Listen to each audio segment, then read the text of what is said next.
Okay, looks like it's going fine. So we're live now, and whenever you're ready. Okay, thank you. We're down to one more minute.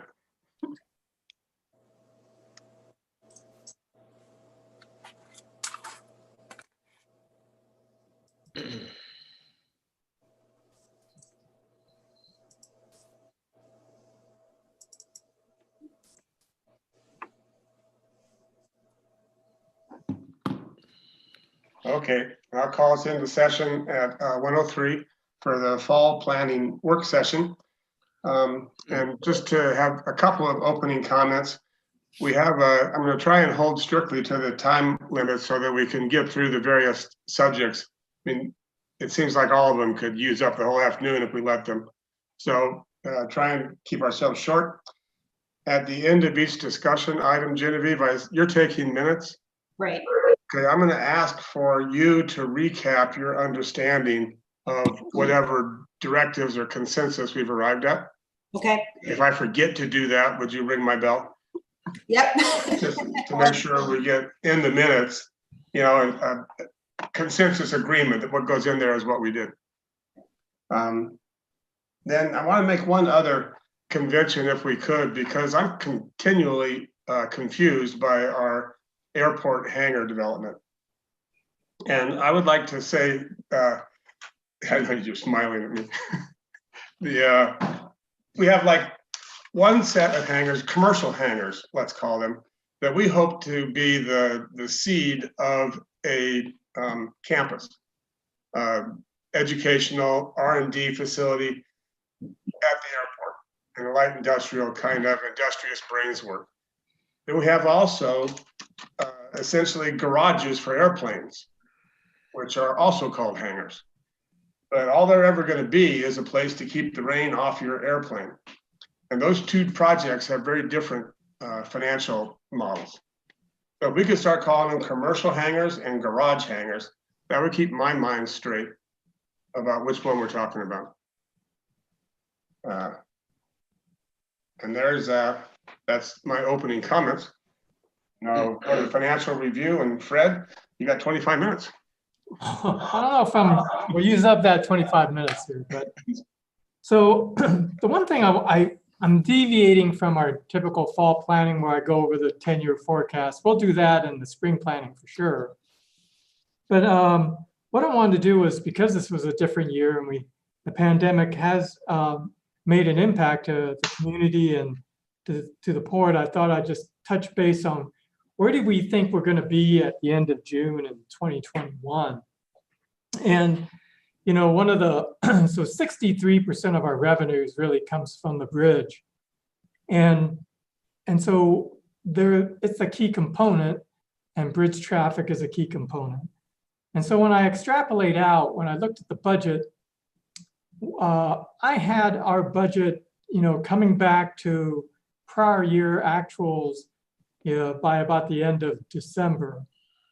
But I think everyone here would probably agree that that's going to be later. By the time March or April rolls around, I think we'll start to see some of that mitigation effort with the vaccines occur, and we'll start to probably have our bridge traffic come back to what it was in the previous year, or the year before, I guess, would be a better way of saying it.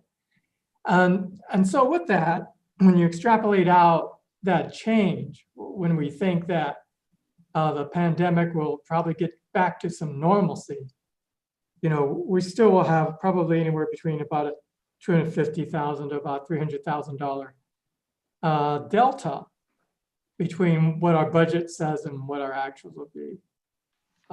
Today, what I'm starting to see is a flattening. It's flattening right around 90% of traffic from the prior year. I mean, it gets like right now for October is about 93%, but it's starting to flatten out to where we're going to be anywhere between 5 to 10% for the rest of the year as compared to the prior year. So with that, I think we're, I'm assuming that we're going to be a little short by the end of June. with regard to lease revenues, that's a little bit easier to look at because those are so more known.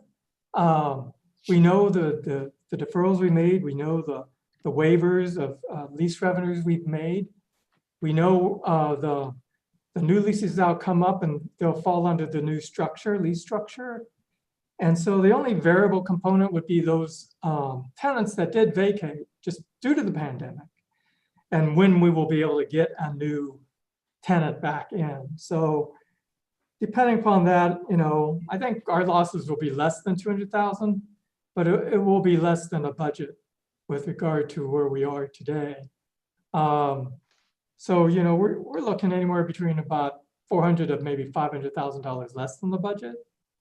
On the expense side, we should be able to make that up just because some of that is variable cost and some of it's fixed.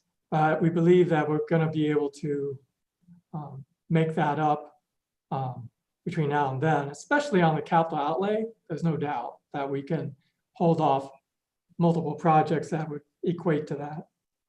The only thing that I did bring a point to was that this only happens like every 10 or 12 years, where the calendar shifts and everything matches up to where you don't get 26 pay periods in a year, you get 27.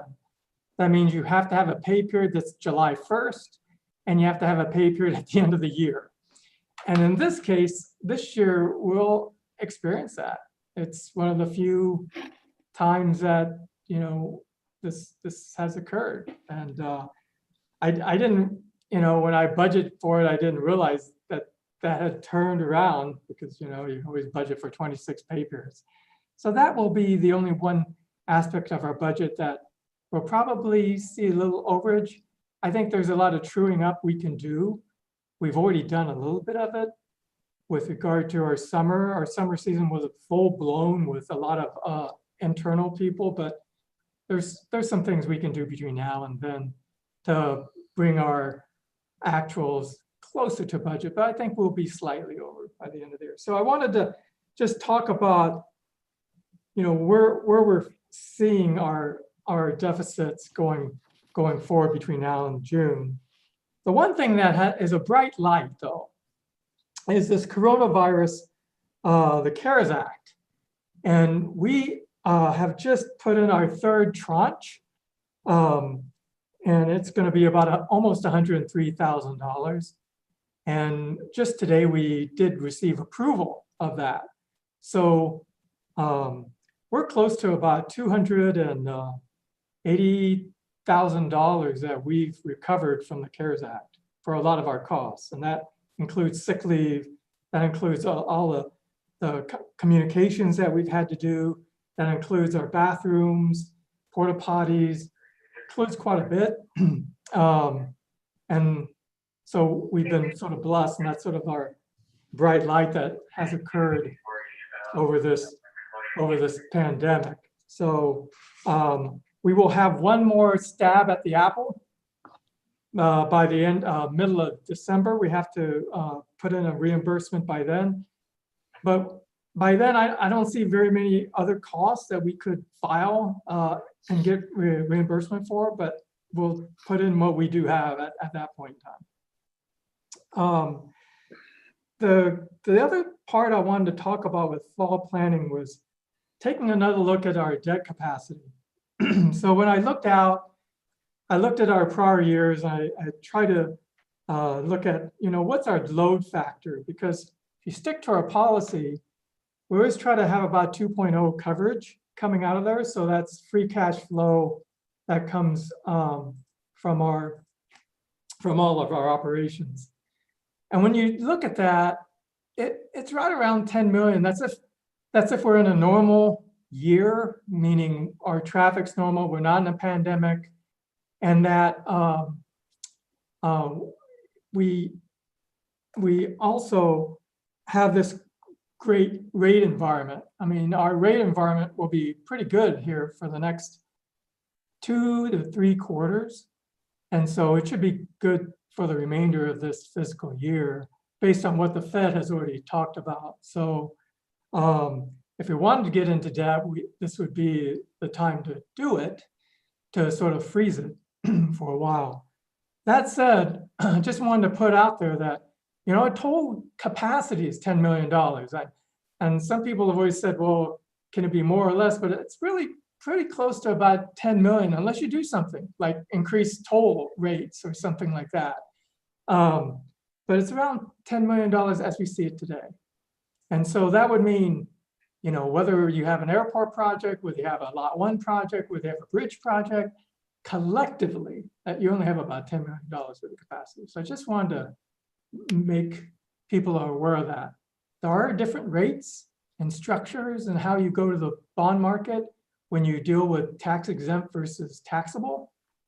And so the airport would mostly be taxable. There could be situations where we could make it tax exempt, but the bridge definitely is a public use, so it's definitely tax exempt.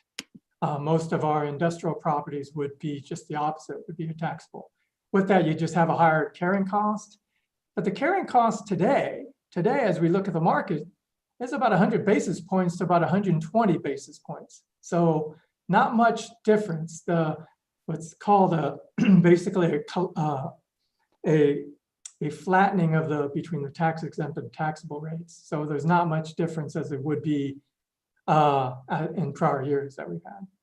So I just wanted to bring that out and have that discussion. And I'm open for, any questions you may have. Fred, I'd like to know, when you say 10 million total, is that, as we're talking today, do we have 10 million to spend? Or is that already reduced by other commitments? No, so 10 million is what we could go out and issue in debt and pay that debt service. And that debt service, our total operating income would be above 2.0 of that debt service. Okay, meaning we have no debt now, or the debt we are carrying, how much debt do we carry now? We don't carry that much debt. We carry the Jensen note, that's about 140,000 a year. And we have another about 100,000 for the marina. That's about it. That's it. Okay, so we can plan on having 10 million, how we want to deploy that capital. Correct. That 10 million is in addition to what we have existing. Correct. Okay.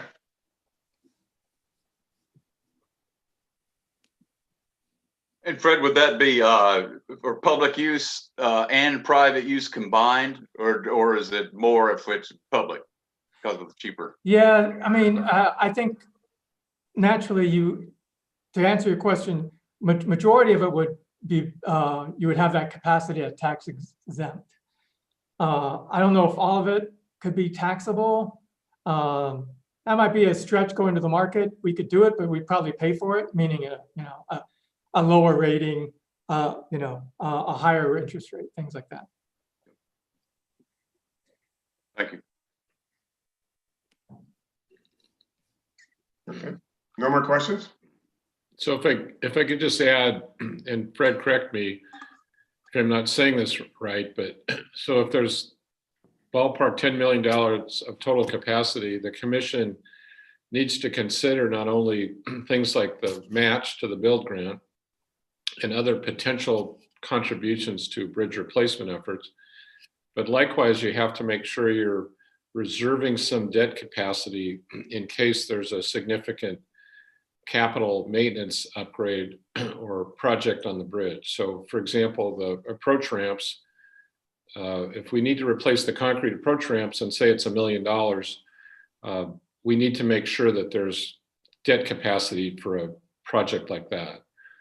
So if you just ballpark anticipate some match money and ballpark anticipate holding some, keeping your powder dry for something with the existing bridge, then you're left with a smaller amount that could be deployed on real estate projects. That's correct. And that's really, and in that case, Fred, what's your comfort level? I guess it would be a question for the commission. What's our comfort level with a contingency fund for bridge repair? Because we want to get down to a number that we can actually talk about when we get to real estate asset. Right. Yeah, and it's a combination, right? So we can talk about the existing bridge and what we have out there for the next, 5 to 10 years. And then you have the replacement effort. You have a match coming up, not much, but still it's something that we could consider to throw into debt. So yeah, I mean, if you take the 10 million, you start to subtract out some of the, the effort that we have just with the build, which is what, 1.25, something like that, million. Or two. So you And why would subtract we that issue from the debt? 10 if you want to move forward. And then you have the existing bridge. So, we look at the 30-year CIP for the existing bridge, and we look at what is out there, and we could chew off the, X amount of years. What is it that we need to look at? Then that would come off of that top of that remaining amount. And then what's left is just whatever you want, industrial, commercial, whatever you want after that. I'm not giving you a specific number because the fly in the ointment is the bridge, because it keeps changing, the existing bridge. It keeps changing with regard to what moves forward out of this 10 years. And so that is where I'm a little bit hesitant until you have the bridge engineer start to revise that model. So if I could I jump in and just say that if I was just blue skying this thing, I would say in concept, the commission should reserve $1 million to $1.5 million for unexpected existing bridge items. And I'm thinking mostly about the pro trams. If there's additional capital improvements or upgrades needed in that interim before, if and when a new bridge is built and open, I would say those, if there are capital needs like bridge replacement, deck replacement, very significant project, those should be tied to a bridge toll increase. So there is additional room for financing if one considers a future toll increase. Correct. The toll increase would definitely change the outlook, yes. Because this whole question about how long we can keep the bridge going without putting significant money in it will be a continual annual assessment as we look at upgrading the 30-year CIP. And we'll be surprised by things, but if I would reserve some of that capacity for the existing bridge, knowing that you have a relief valve here over the next 5 or 8 years with the toll increase. Okay. Do we have cash reserves now, Fred? Yes, we do. And we're meeting our cash reserve. So our financial policy is to keep 10% of our net depreciable assets in cash reserves. Which is like 5 million then? No, it's closer to about 8 or 9 right now. So the idea here is that you don't grow your assets too large without holding reserves. You have a balanced approach of increasing assets, increasing reserves. Mm-hmm. We have $9 million in cash. Yeah, yes, we do. Wow. Well, they're sunken investments, but yes. Yeah.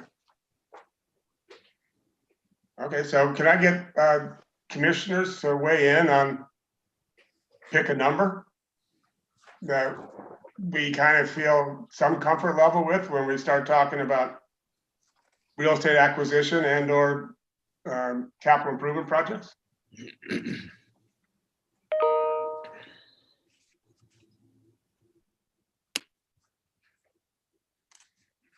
Well, I'll just say, listening to this conversation, the number that's sort of has come into my head, and I'm certainly not tied to it, but something in the neighborhood of 8 and 8.5 million.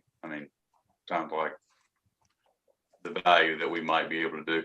We could do more than that if we're willing to raise tolls, but you have sound accurate, Fred and Michael, that roughly 8 to 8.5 million is what we might have available to borrow against for our real estate development in particular. I'd go lower. If I would go lower too. I would think maybe closer to 7 at the most. Yeah. if you just assume for talking purposes, $1.5 million for something with the current bridge, and then you take off the $1.25 million, which would be the full local match, that's 2 3/4. And if you take that off at 10, that gets, in my mind, more to a number that we would, as staff, be more comfortable recommending. 7 is the number that came to my mind, just for no particular reason. Yeah, it's safe. Commissioner Strike?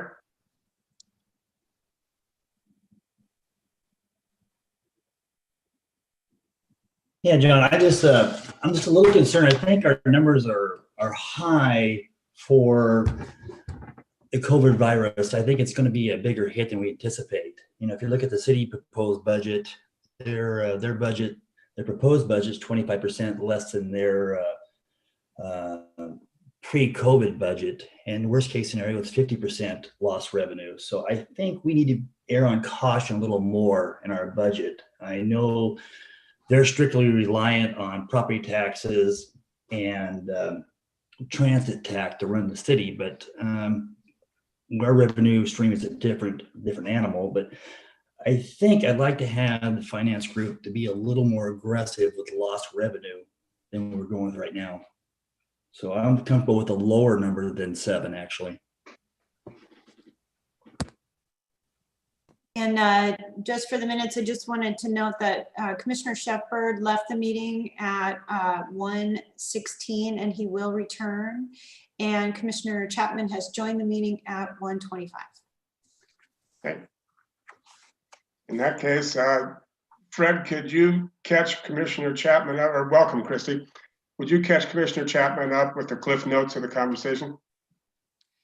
Yeah, so basically we went over the impact to revenues. Normally in the fall planning, we go over this 10-year forecast, but due to the pandemic, I looked strictly just at the rest of this fiscal year. And I think our bridge traffic will be lower by somewhere between 5 to 10%.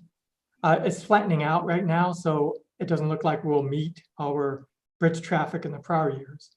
But with that, it will show us about, I don't know, $250,000 maybe lower revenue than we had in the budget, because the length of time that this pandemic is going to take to get back to some normalcy. Our lease revenues, again, will also show a decline, although there it's more, we can calculate it easier because of the fact that we know our deferments and our waivers, and we know the new renewals that will come online and the new lease structures that those new tenants will have to have when they restructure their lease. The only unknowns would be the tenants that the spaces we have open and when the tenants will come, when new tenants will come in. So on the expense side, we do have a lot of leeway. I think we will be able to make up any loss in revenue on the expense side. More on the material services is definitely on the capital outlay. So whatever we lose on the revenue side, I think we can go lockstep on the expenditure side. With regard to the one other thing I pointed out was that our coronavirus, or the CARES Act, has really will provide us with almost $280 some odd thousand of relief for all those expenses. And there are personnel, sick leave, from communication costs, hardware costs, bathroom costs, dumpster costs, all these costs that fall under the CARES Act, we will be reimbursed for. So that's the silver lining there. And then the last topic has to do with the debt capacity. And what I noted to everyone else, that based on if we had a normal year and we kept tolls the way they are, our capacity is about $10 million total. So if you're thinking of, any debt, so we have to look at a build grant and whether or not we're going to have a match, and we're going to use debt to match that build grant, that would come off the top of that 10 million as well. And then if you're looking at any cost for the existing bridge that we'll have to set aside, that would also come off the top. So you're left with, and that's where people were going. Commissioner Strike was thinking something less than 7 million. Others were thinking close to 7 million for any other type of situation, whether it's airport or industrial properties.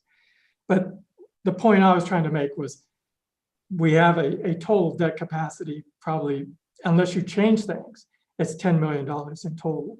So we do have capacity to increase that if we increase toll rates. But if nothing is changed, that's what we're looking at. And to Thank speak you for to that. Go ahead, I'm sorry, Kristen. No, I just said thank you for that, and my apologies for being late. I had it at 1:30 on my calendar. Yeah.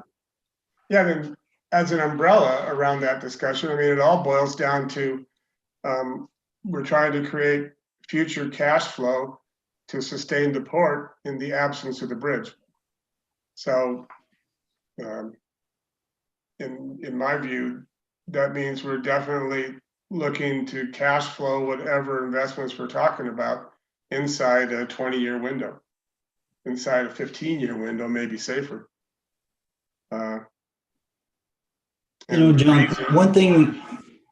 John, one thing we need to consider, I think, is that those deferral leases could be ultimately delinquent. We're assuming that they're going to be paid in full at the end of the deferment, but we don't know that for a fact.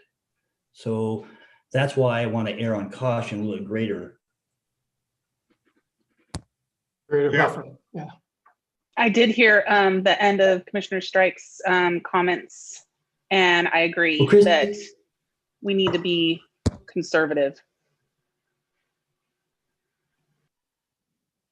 Okay, and this is a round robin to try and arrive at a number. So what's conservative mean in your mind?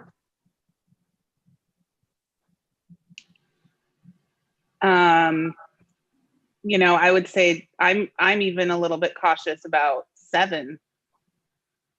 But, we don't know what's going to happen with the second wave that's supposed to come. And, we have some larger tenants that are seemingly doing fine right now, but we also have some larger tenants that have already come to us struggling. And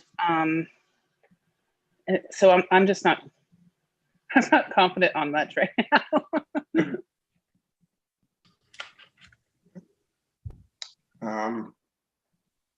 Well, I understand the uncomfortable nature of trying to predict the future.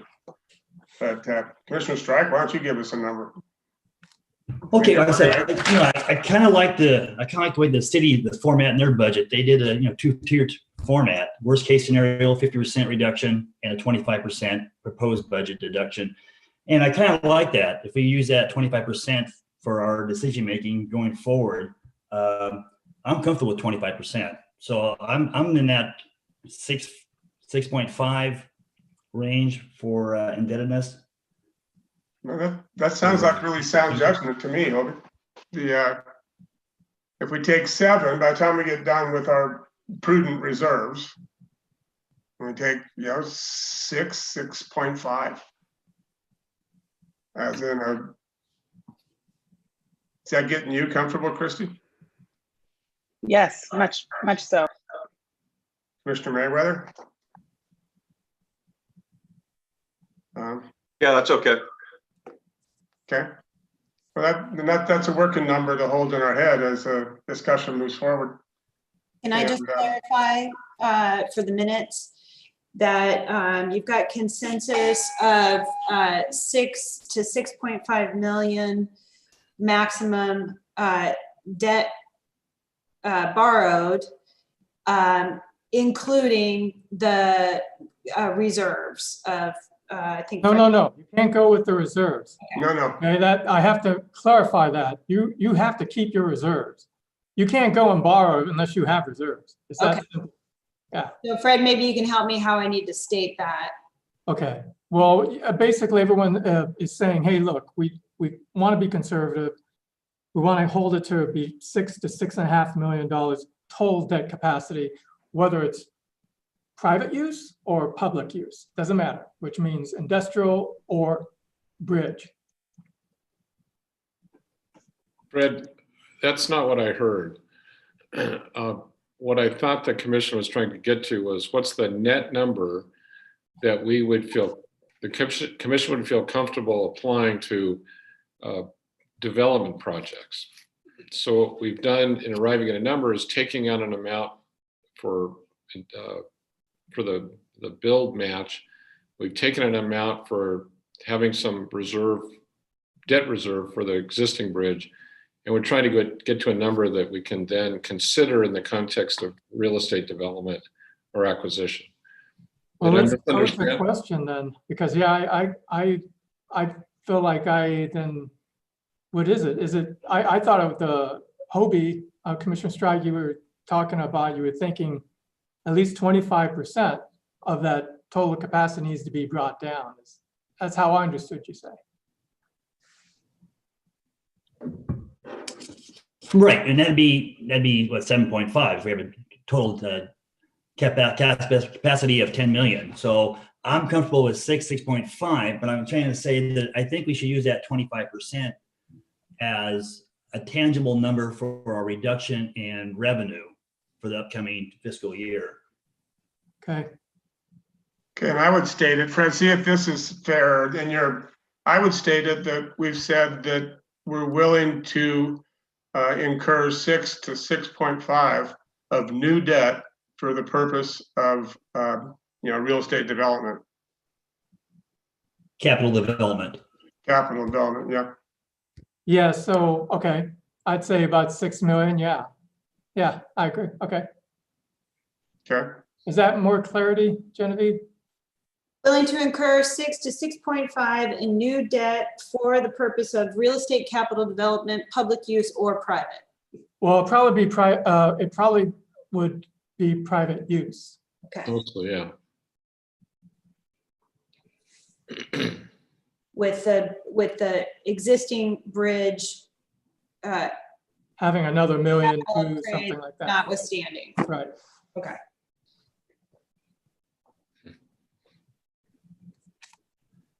Okay, thank you. All right. Okay, and everybody wave their hand if they agree. And for the minutes, I got agreement from Commissioner Chapman, Stripe, Merriweather, and Everett. Oh, here comes Commissioner Shepherd is re-entering the meeting at 1:35. 35. Yeah. Well, I think this is important, so we'll take the time and jerk it out of some other piece of our little agenda. You want me to read that back to Ben? So, Yeah, then maybe that'd be the fastest if he doesn't have any objection. okay.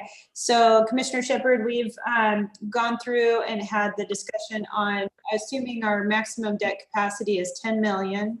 The commission has come to consensus that they would be willing to incur 6 to 6.5 million in new debt for the purpose of real estate capital development, irregardless of the existing bridge repair needs that may be coming. I don't know if I said that. Okay, sounds good. 6 to 6.5 is the million we're debating. See if you're comfortable with that. I think they also and I'm said sure about someone $1.5 asked Fred if he was million comfortable for the with that. bridge. Genevieve. So Commissioner Shepherd just asked Fred if he's comfortable with that number. So, yeah, Commissioner Shepherd, I think we started out with that $10 million total capacity. Due to the pandemic, and Commissioner Strike was saying, we should cut that down by 25% to about 7.5 million total, of which 6 to 6.5 would be for private use, which would be like industrial properties, whatever. And then the remainder up to 7.5 would be for the bridge, which would be public use. So, I think that sounds like a prudent idea. Yeah, I agree with that. okay.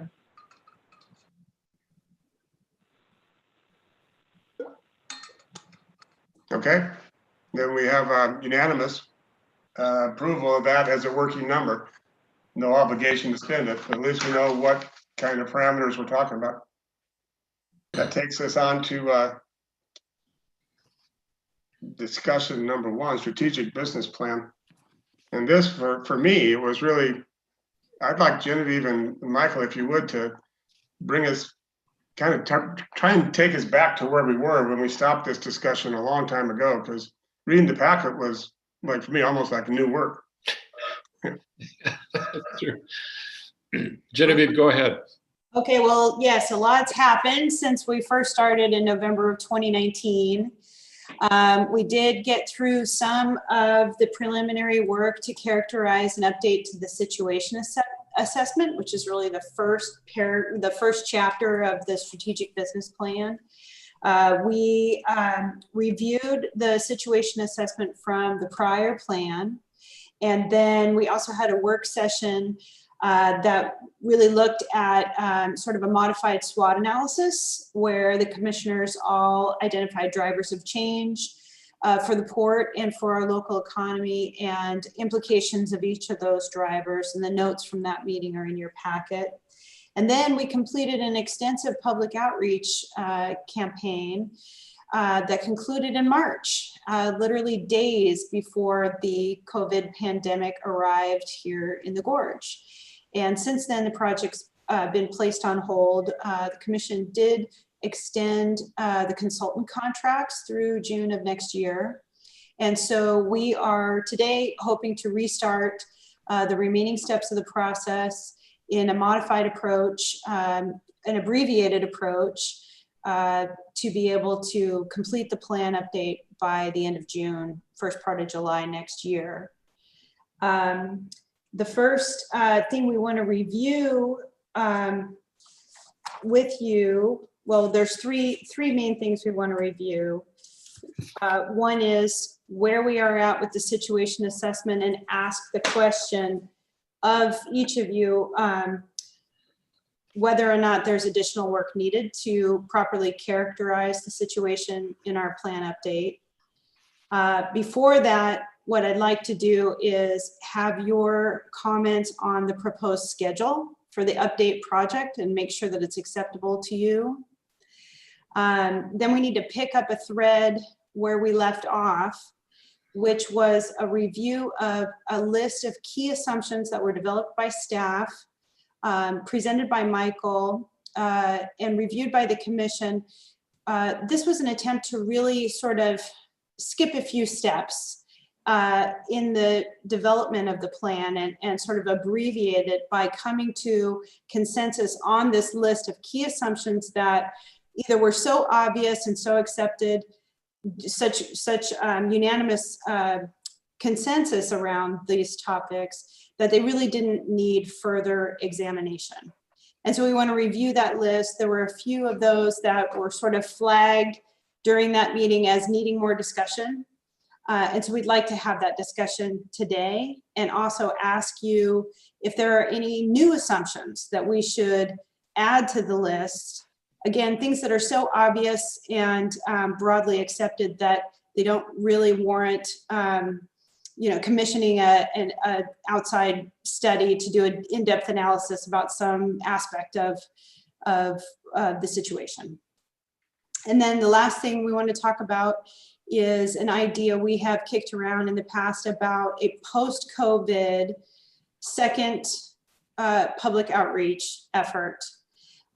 Since we had such great participation in our survey, we had over 1,000 responses, 60% on the Oregon side, 40% on the Washington side. We had some really deliberate outreach to Spanish-speaking communities to get some input. And we were really, really satisfied with the effort in collecting relevant and significant amounts of public input, but then the entire world changed. And so we do want to find a way to reach out again and make sure that we're considering everything we need to consider in terms of the new world of the COVID pandemic and its impacts. So the first thing I'd like to do is I'll review that schedule of events. We'll talk about specific steps in a little bit more detail, but I just wanted to make sure that the schedule itself was acceptable. So here we are at the fall planning session. I've just discussed most of those things that we proposed there on the schedule. We're proposing that we conduct the second public outreach effort in the month of January, so after the holidays. I think when we were first mapping this new schedule out, we were hoping it would be after COVID, which is far too optimistic at this point, I think we can all say, but at least we will have been 9+ months into our community's experience with the pandemic, and we'll have a much more real data to go after in terms of the impacts. Then in February, we would have a work session where the commission would develop a list of specific strategies and actions for the plan. And then we would compile that into the first draft of the plan for review in March. We would incorporate commission edits and any new data received into a draft for review by the public in May. And then more round of edits, including graphic design, and final plan approval in June. This is a very, I don't really know how to say it, aspirational schedule, because there is a lot of work between point A and point Z in this process. But that sort of speaks to why it's important to focus on that list of key assumptions, because they really do save us a lot of time. And we really do need to know now if there are any of those assumptions that we do need to do a deeper dive into verifying or analyzing some aspect of it. That's work that needs to begin now. So it's important that we review that list today. Genevieve, could you remind us if we have a grant from the state associated with this plan? They've extended that grant period, but is there a deadline or a timeline that's been imposed by that extension? No, not that I know of at this point, no. It's through June of next year. We have to also just be aware that this schedule will, of course, overlap our annual budget planning season. So we have to mesh those two processes together. Exactly. Genevieve, do you have any handle on where we are in our budget? I'm assuming our budget's 100,000. Yeah, our total budget was 116,000. The grant amount of that budget was 50,000. And I don't think we've spent more than 20 of it. Okay. And and with this sort of abbreviated approach, I don't think that we will go to the full budget. Does that put the 50 from the state, is that a percent match, or is that just? Yes, it's a 50%. So we may not. Right. Fair enough, it's 50% match. Mm-hmm. Well, the schedule seems fine with me. Can I ask other commissioners to weigh in on consensus? Commissioner Everett, Commissioner Strike, I have some concern in regard to the public outreach effort in January, because traditionally the month of December is a non-productive month because of the holidays and people being on vacation. And now you compound that with the COVID virus being quarantined, and also all our meetings are being held on Zoom. I wonder if we should defer that a little later in the first of the year. That's my only concern I have.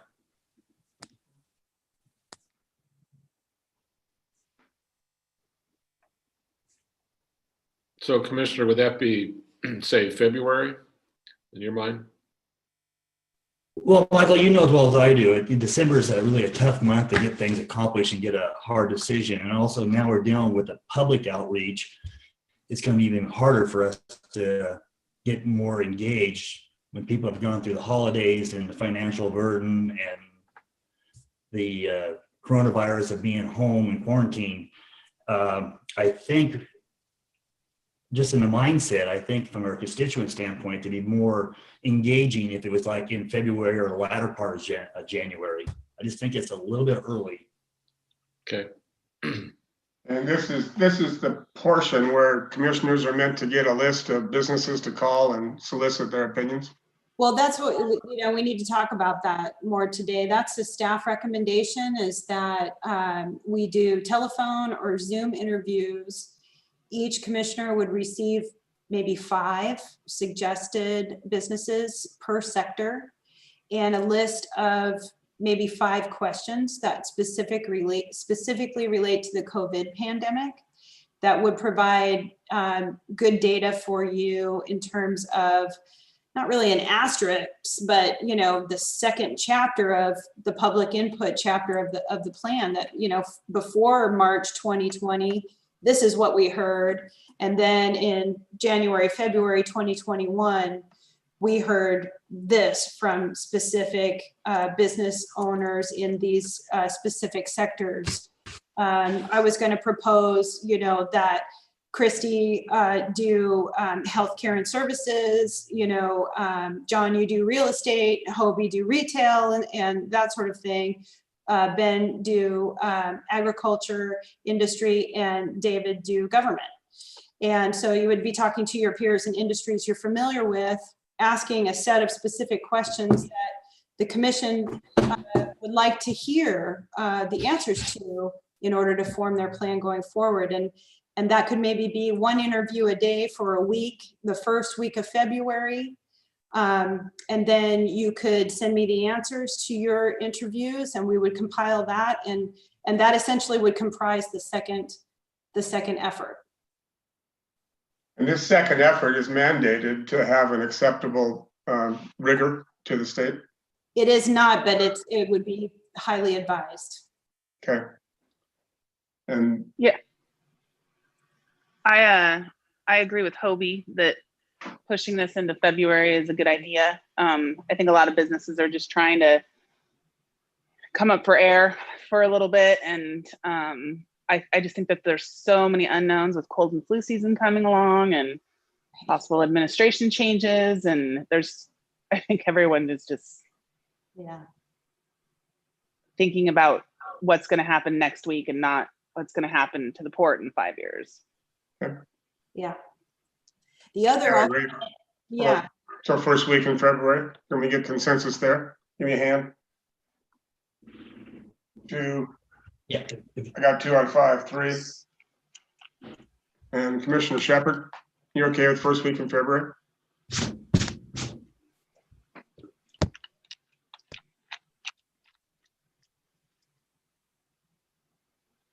lost him. Can I ask you, Genevieve, what would the consequences be if we went out even a little longer, say in March? Mm-hmm. No. It would really just delay the project and really compress the last part of it. The other approach would be to not do the second effort, but instead go the key assumptions route. Are those impacts to those sectors so well known already that we don't need to wait for a survey?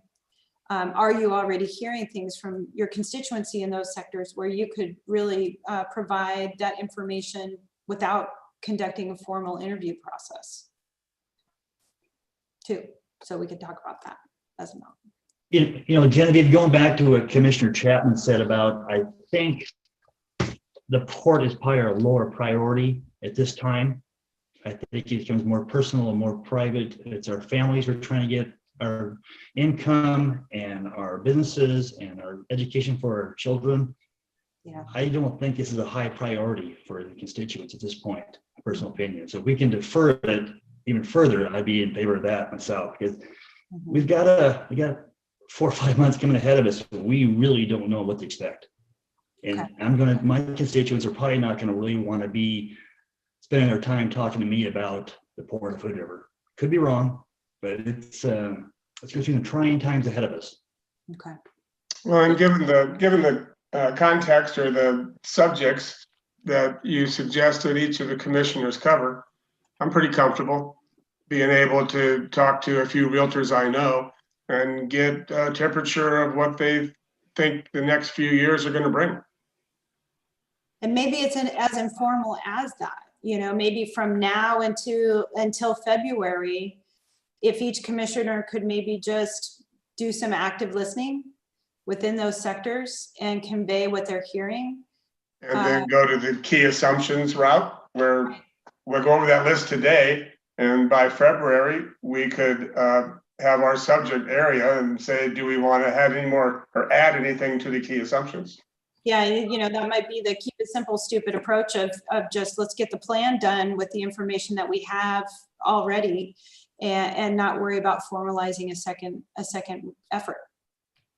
I got to agree with that, but when you use the comparison of the recession in 2008, 2009, where it affected the housing industry, this, guys, is affecting global. This affects every retail, agriculture, real estate. It affects all 5 sectors we're talking about. So it's going to be a different thing. John may go out and talk to a few real estate developers and they say it's a green light. And I talk to retailers and they're saying, hey, we're down. So I just think this is a bigger global thing you got to think about. It's not one sector of our economy, like the 2008, 2009 was housing only. Right. Good point. I'm a little good to answer because nobody knows that. You got a new presidency coming in. There's a lot of unknowns. This is the biggest unknown area in my life I've ever been involved in. And if anybody tells me different, I beg to differ with them. Or question. Yeah, I've been thinking that we really do need to just note strongly, pretty far forward in our situation assessment and our plan, just the extreme uncertainty of the time and the difficulty of planning any strategies and actions within that uncertainty. So I think that, And given that uncertainty, which is unavoidable, I don't see why we should spend a huge effort to try and define the unknowable. Okay. I think most of the people we talk to are not going to have any idea what's coming down the road in the short or in the intermediate term. At least the way the situation is now. It may be different in January and February, but right now I would hate to pick a time to go in and ask those questions. I agree they're not going to have much interest in the questions, and I don't think they're going to be able to provide meaningful data unless they know a lot more than they do now. Right. Okay, so I think that's pretty clear direction that we will work on trying to characterize the impacts of COVID, but we will openly acknowledge the uncertainty of the impacts and just make sure that that's noted and not worry so much about a January public outreach effort. I think if it's okay with you, then it would be good to move on to the key assumptions review. So this list was originally presented to you by Michael, and he will lead the discussion of them now, and I can help clarify. You might remember when he first reviewed these with you, we had the list, back when we were meeting in person, we had the list up on the projection screen and had sort of a show of hands for green light, yellow light, or red light of any of the assumptions. Everything in the list that's not marked was green lighted. The stuff that shows up now in yellow was, hey, I think we don't need to resolve that today, but that's something I want to talk more about later. So later is now, and I'm gonna pull those up on the screen and get us to where we can go through that list. So let me get that here.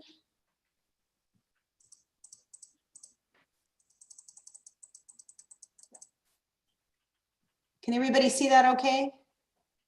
Yes. I can zoom, make it a little bit bigger. Yeah, that's better. Okay, so Genevieve, if you're done, I'll jump in. So this is a long list. As Genevieve said, we're focused on the highlighted sections because there was uncertainty. The commission indicated they needed more discussion about these. The hope is we can kind of move through these fairly quickly and we can get a hit from the commission on what your direction is. You don't need to answer these today, but some sense of how to move forward on them would be appreciated. So the first one really relates to the fact that projecting into the future, the possibility of significant revenue reductions means that the port may be in a position in the future where essentially you need to triage your asset categories and activity levels.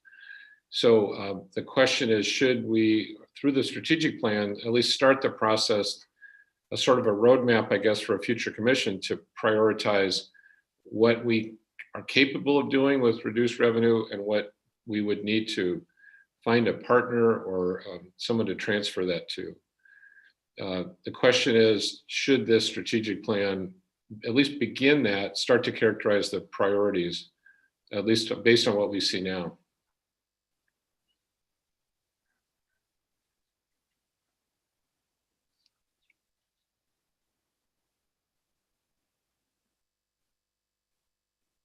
So Michael, that would look like what, a list of, a triage list of what gets cut off if funds become restricted? In a word, yes. That it would at least categorize the assets and activities in a way that a future commission, given potential loss of bridge revenue, could say that's a starting point and make their own determination whether we can continue to carry the airport at a break even or net loss. The marina, whether that needs to be, as they did in the Dalles, essentially given over to a homeowners association, and et cetera. So it wouldn't be an answer, it would be a sort of a in the moment, in 2021 direction. I'm under the impression that we're working diligently to see that all of our asset centers are self-supporting. Right, and that's what we're trying to do, but it's uncertain as you project into the future. With if the future commission lost 60% of its revenue, and some of the active work we're doing to try to prop up or increase our revenue and seek other sources would not be successful. Yeah. Gosh, I wonder what kind of advice we can give them, frankly. You lose 60% of your revenue, and go throw yourself off a bridge. At least there'll be a new bridge. At least there'll be a new bridge. The photo will look better. Yeah, I mean, that's one way to look at it, is that we're not really in a position to do that. The strategic plan will embed significant efforts in 4 or 5 categories of setting ourselves up for the commission up in the future. We don't know the relative success of those. We don't know if and when a bridge would be replaced. And so it's better simply to focus on those efforts and not try to prioritize or create a roadmap for future prioritization. That would be my preference, to just try and make each asset area as strong as we can. And Yeah, but the one problem with that is the one asset that is one of our biggest assets is our recreation areas that will never have a profit to them. well, at least we haven't figured out how to make them self-sustaining yet, but they're down to only like 300,000 a year. Correct me if I'm wrong, Fred. Yeah. Oh, So, you're correct, but it's never gone below 300,000 a year. So it's, yeah, it's a long stretch. And I think, anything we can do to keep it from growing would be good. well, we grow our tolling income, we grow our real estate income, we need to get that number created out of new cash flow. Right. I would suggest, if the sense of the commission is still there's not quite sure, that we just leave that as it is, and we'll revisit that and propose alternative ways to approach it in the strategic plan. Okay. So I'm good with that. I support that, because I think a future commission looking at that situation is going to have to make their own assessment and judgment of what they need to reduce. I don't think us lining it out in the strategic business plan would necessarily be helpful to that. And Commissioner Chapman made a very good point that probably one of the most popular things we do is upside down. So to say that if we tried to rank these by the most potential for revenue loss, well, that sort of flies in the face of that right off the bat. So I think it's best not to try to do that in this document. Okay. Any other comments from commissioners? We'll move forward. So the second one is really that question that runs right through Jerry, and is whether the commission feels like in this strategic plan we should be positing or positioning the plan to make efforts to modify 777 or take some more, I guess, aggressive steps to interpret it to allow for a broader range of activities. There would be risk involved in doing that. Certainly really challenging to change the statute without creating other complications. But the core question is, should that be on the table in the strategic plan for consideration? Let me ask you this, Michael, if I could jump in here. Has this ever been discussed by SDAO, addressing legislatively some of the limitations? And do you think there's support for that concept within the organization, or would we be looking at sort of leading the charge or potentially approaching the legislature for some alteration? Because to me, without SDAO, it's not much point in trying to amend the statute. Has that been a topic of discussion? Absolutely, and Kevin was part of that. Both of us as part of OPPA. The very clear direction from folks that had the most experience working with the legislature was there is no way you want to go at 777 in a wholesale modification.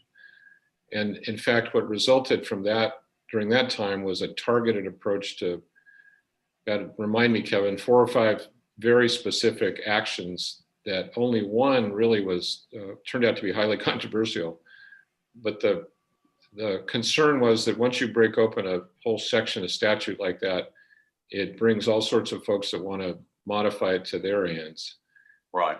So it would have to be, I believe, a targeted modification that would be supportable by OPPA, that is SDAO, to be successful. Otherwise, we'd go it alone. And if I could interject, I think also in the next 5-year period, we're going to be in front of the legislature asking them for, new legislation to allow the by-state authority and the bridge. So maybe we should not be asking also for them to change 777.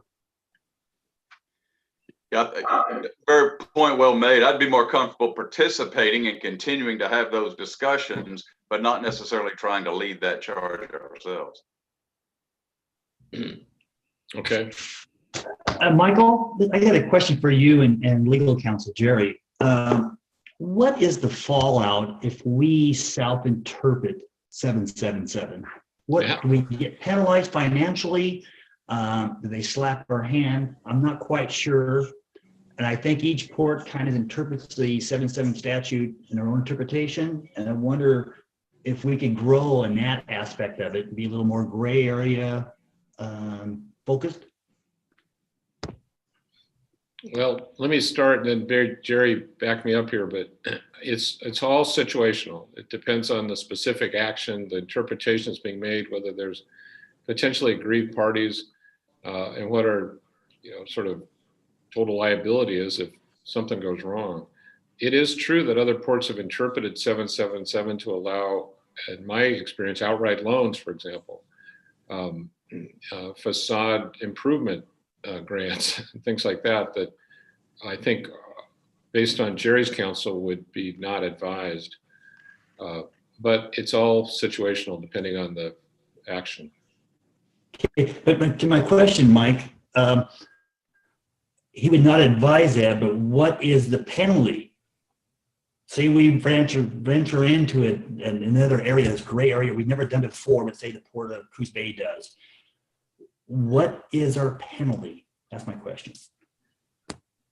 I would say it all depends on the particular action, but it could be certainly attorney's fees. It could be bad publicity. There could be some financial sanction in returning funds or such. Jerry, do you have a better way of answering that? No, it's hard in just a general conversation to characterize what an outcome might be if the port oversteps its bounds and is called for it. I mean, that's two parts to that puzzle. One is in a gray area, taking a risk, and hopefully, if you take that risk, you can support it legally if you're challenged.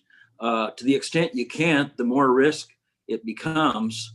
And then depending on the situation, there could be people that could, through injunctive relief, stop an action, through a lawsuit, seek damages. There are several possibilities. Okay, if I could interject, we have just a time check. We got 12 minutes for this section.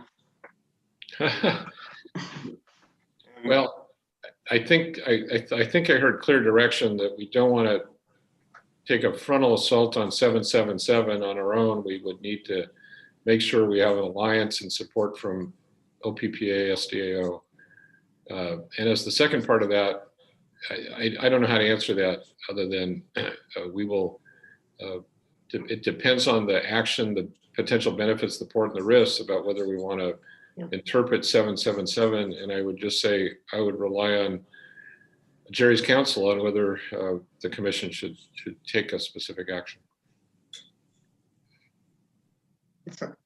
Any more on that? Finance, this is really just a definitional question. Significant revenue from replacement bridge. I think there's been enough progress made on this where I would assume the commission would want to take advantage of any potential participation in a new bridge that through contract means as a contractor or provider of services or a leaser of land, that the commission would consider ways in which we could help support future port operations and do it in a way that's collaborative and participatory and supported by the bridge partners.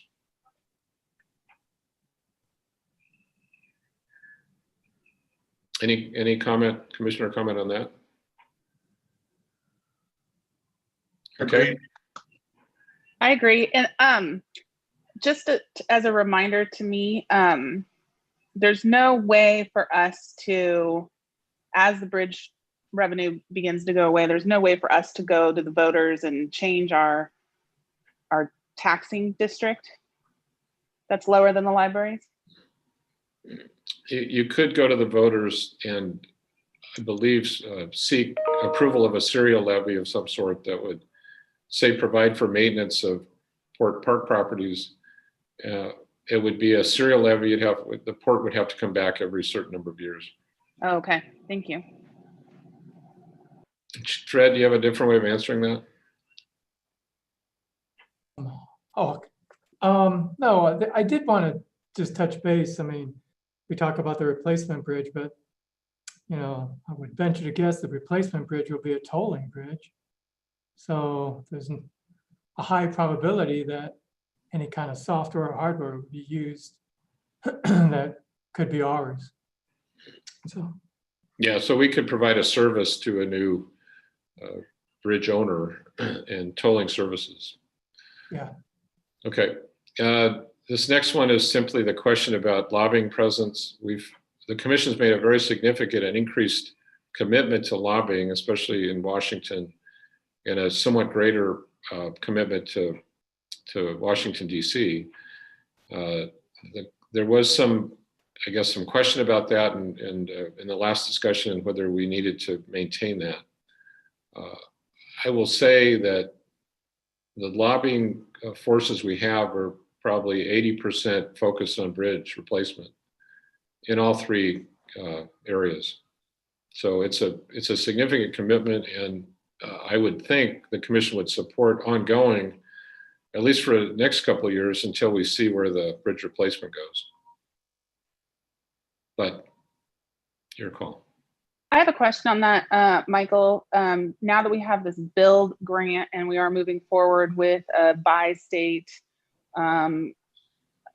group, at what point does that bi-state group kind of take the charge of the lobby efforts, and maybe the money wouldn't come necessarily entirely from the port, but off of that build grant? Am I making myself clear? Like, at what point do we say the port shouldn't have to run the brunt of the entire bill, that it should be a shared cost amongst various entities? I would say, I would suggest that's a really good topic for discussion among the bi-state group. We're the only ones that have a significant financial commitment to lobbyists. As far as I know, perhaps the city of Hood River, but usually the cities and counties are doing it through their respective associations. At a certain point, I think it should be recognized that, gosh, for 20 years, I think we probably put in $60,000, $80,000 a year in Washington, D.C. for Volcanic or Summit Strategies. So it's a aggregate $1.5 million bill over 2 decades. And it's only been increasing. At some point, I think it would be important to call that question to the other members. Let's share in this. I suspect there will be little interest in doing so, but I think it's a good to call that question. Sorry, I may not have answered your question. No, I think you've hit on one of the very core issues we need to grapple with. How do we get this out of our hands and into group hands? John, can I just add something to that discussion? Sure. You know, the one thing, most of these expenses are being reimbursed either through the grants or through the appropriations from the state capitals. The one thing that we've learned, though, is that the lobbying costs are the one thing that is specifically not reimbursable. And that's going to continue to be a bugaboo, even if all of the funding comes from grants or state appropriations. Yeah, very good point. Yeah. Bugaboo is a good word. So let's move on. That'll be a year-to-year decision based on our annual budget, but also based on feedback from the other partners. I'll bet that most of the other partners will not have the budget capacity to contribute, or if so, it'll be very little. This next one, let's move on. We had a good discussion about that. Don't consider further waterfront development. This was left as a point of discussion. I think we'll hit this in the real estate discussion, but certainly the traffic study or the major questions have been answered in the traffic study, or most of them. So let's, if with your permission, let's leave that for the real estate discussion. I'm not sure, I can't remember why this came to be, this should. That's certainly something that's a policy and to some extent a financial question. So I can't remember why this was left open. It is, we do know that the areas of the waterfront that have paid parking or pay to use the event site parking and such it's a very significant limiting factor, it appears, for people of low income. And it is, after all, these are public assets. So from a sort of a moral standpoint and philosophical one, it would make sense that we would want to make sure that portions of the waterfront are free and open to anybody. Michael, I think that I highlighted the wrong word. I think the word always was the word of concern. And the concern was really about putting that in our plan and essentially limiting our options in the future. And the objection was really the word always, not should. I'm sorry, I highlighted the wrong word. Could we maybe say, instead of always, say should strive to remain free for public use? You know, we want to focus on it, but things change. Always and never are not usually the best words. That seems like a good way to resolve that, because you could say should or you could say always, but it'll be up to a future commission or commissioners to decide. But saying always does mean that people might expect that, and probably will be the case, but may not be. I think should is fine on its own.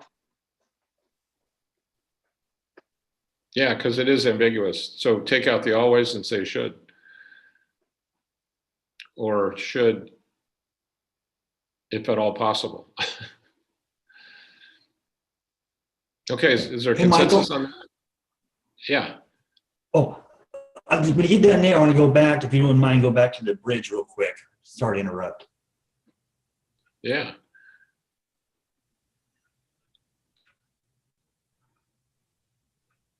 I'll go ahead and ask my question right now for the bi-state working group, Christy and John.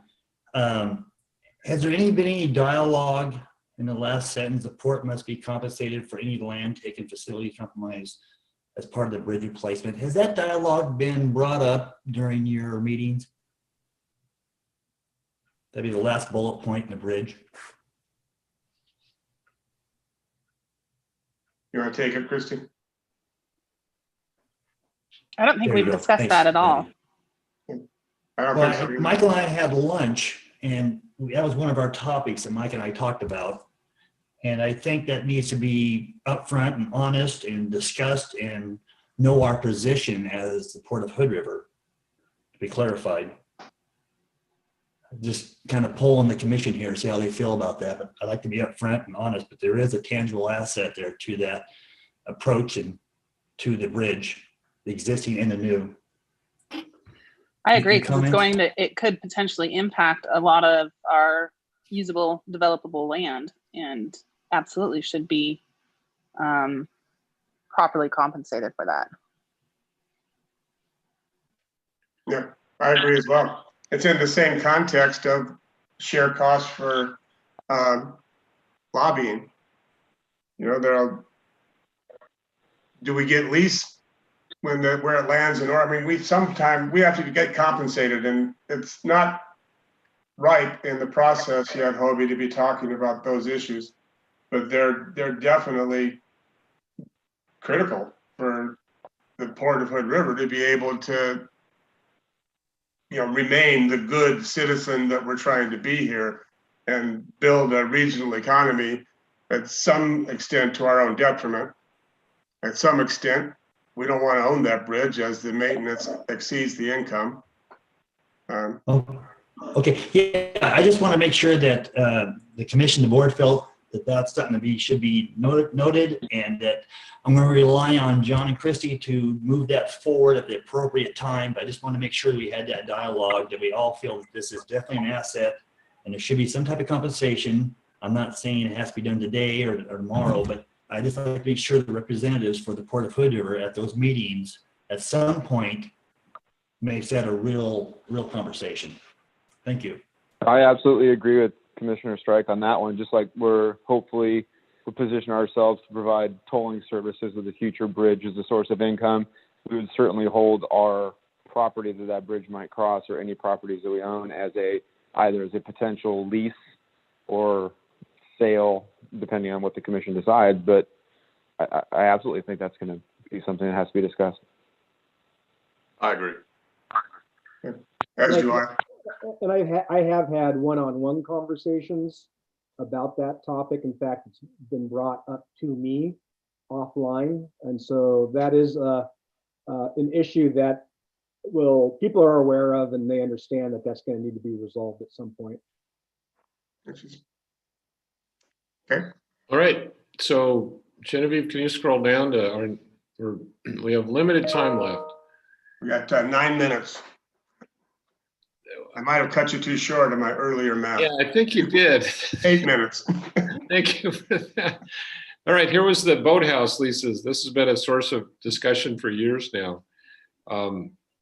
Is the commission comfortable with the position of saying we don't want boathouses in the future if they can't enforce minimum standards, flotation, appearance, that sort of thing? At least to the extent that we comply with clean marina rules, right? Yeah, right. But the marina rules should have somewhat embedded in them what the minimum standards are. Yeah, I know styrofoam floats are not allowed, and we got a lot of styrofoam floats out there. Yeah.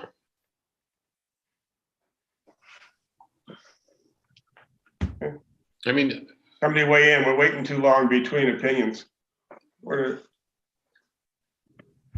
I agree. I agree. Yeah, I and agree.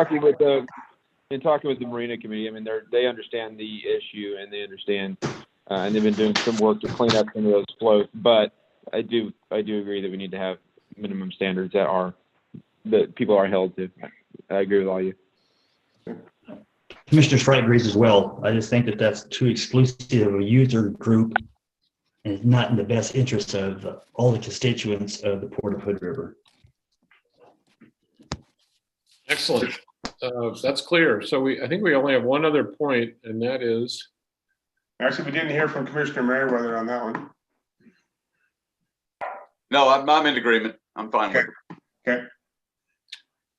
so there was still some remaining question about education pilot training. Now, pilot training is almost a bad term now, if you believe that it's a primary source of noise up there. But and I don't know if we can answer it now. It sort of depends. If it's a quiet plane, if it's a Cessna, I don't think most people have a problem with that, by and large. If it's the Cub Masters, those can be really problematic. So I guess it's a it depends kind of question. But to what extent does the commission want to include, among other things, a focus on pilot training? Well, I'll jump in here, John, as Yes, a pilot. I think GA pilot training is very, very important to create stimuli, interest in an active airport. I think after 18 years of being on this board, we've only had this problem probably the last 4 or 5 years. And we all know why I think that problem occurs, because of the training that's going on at the airport is in the pattern. It's a closed pattern, which it means they stay touch and goes. It's at night. It's loud aircraft being used. I've never experienced this problem prior to the last 4 years. So for me, from the standpoint, I think we should be very strong and very proactive with GA pilot training, but we should be more hands-on with restriction of who is actually going to be performing that we take the airport back and we can control it more, because I think our constituents like the airport, but I think it's gone in the wrong direction as far as usage, and we need to reel it back in and take more control of it as Port of Hood River. But I'm definitely all for supporting education through the college or through the high school, whatever it may be. I agree with Hobie. I think that if we want to have a prosperous airport, we have to get people to get trained and licensed and stay up on stuff here at the local airport. And I agree that I think we can rein it in and handle the problems of the complaints of noise. And but yeah, we want to be prosperous. We gotta keep making new pilots. Well said. Okay, anything else on that? Commissioner Merriweather, Shepherd?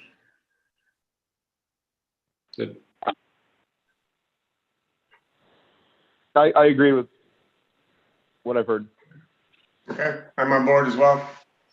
Well, Genevieve's pushing the time clock, but I just wanted to ask, are there any other assumptions that you want to at least have us try to describe and reflect back to, related to COVID uncertainty or recession impacts? I can only say that the real estate pressures on the upside pressures on real estate prices have gotten worse. And as everyone knows, there's a lot of people that are trying to find locations to work offline and work in a smaller community and still, be a good employee at their business. So I don't see that pressure decreasing at all over the next few years. In other words, things probably are going to get worse from a affordability standpoint and land availability. I quite agree. Yeah. So Genevieve, you want to take any kind of stab at trying to, or maybe I could do it for you and say that we'll have edits as suggested by commissioners and a chance for review of the key assumptions? Sounds good.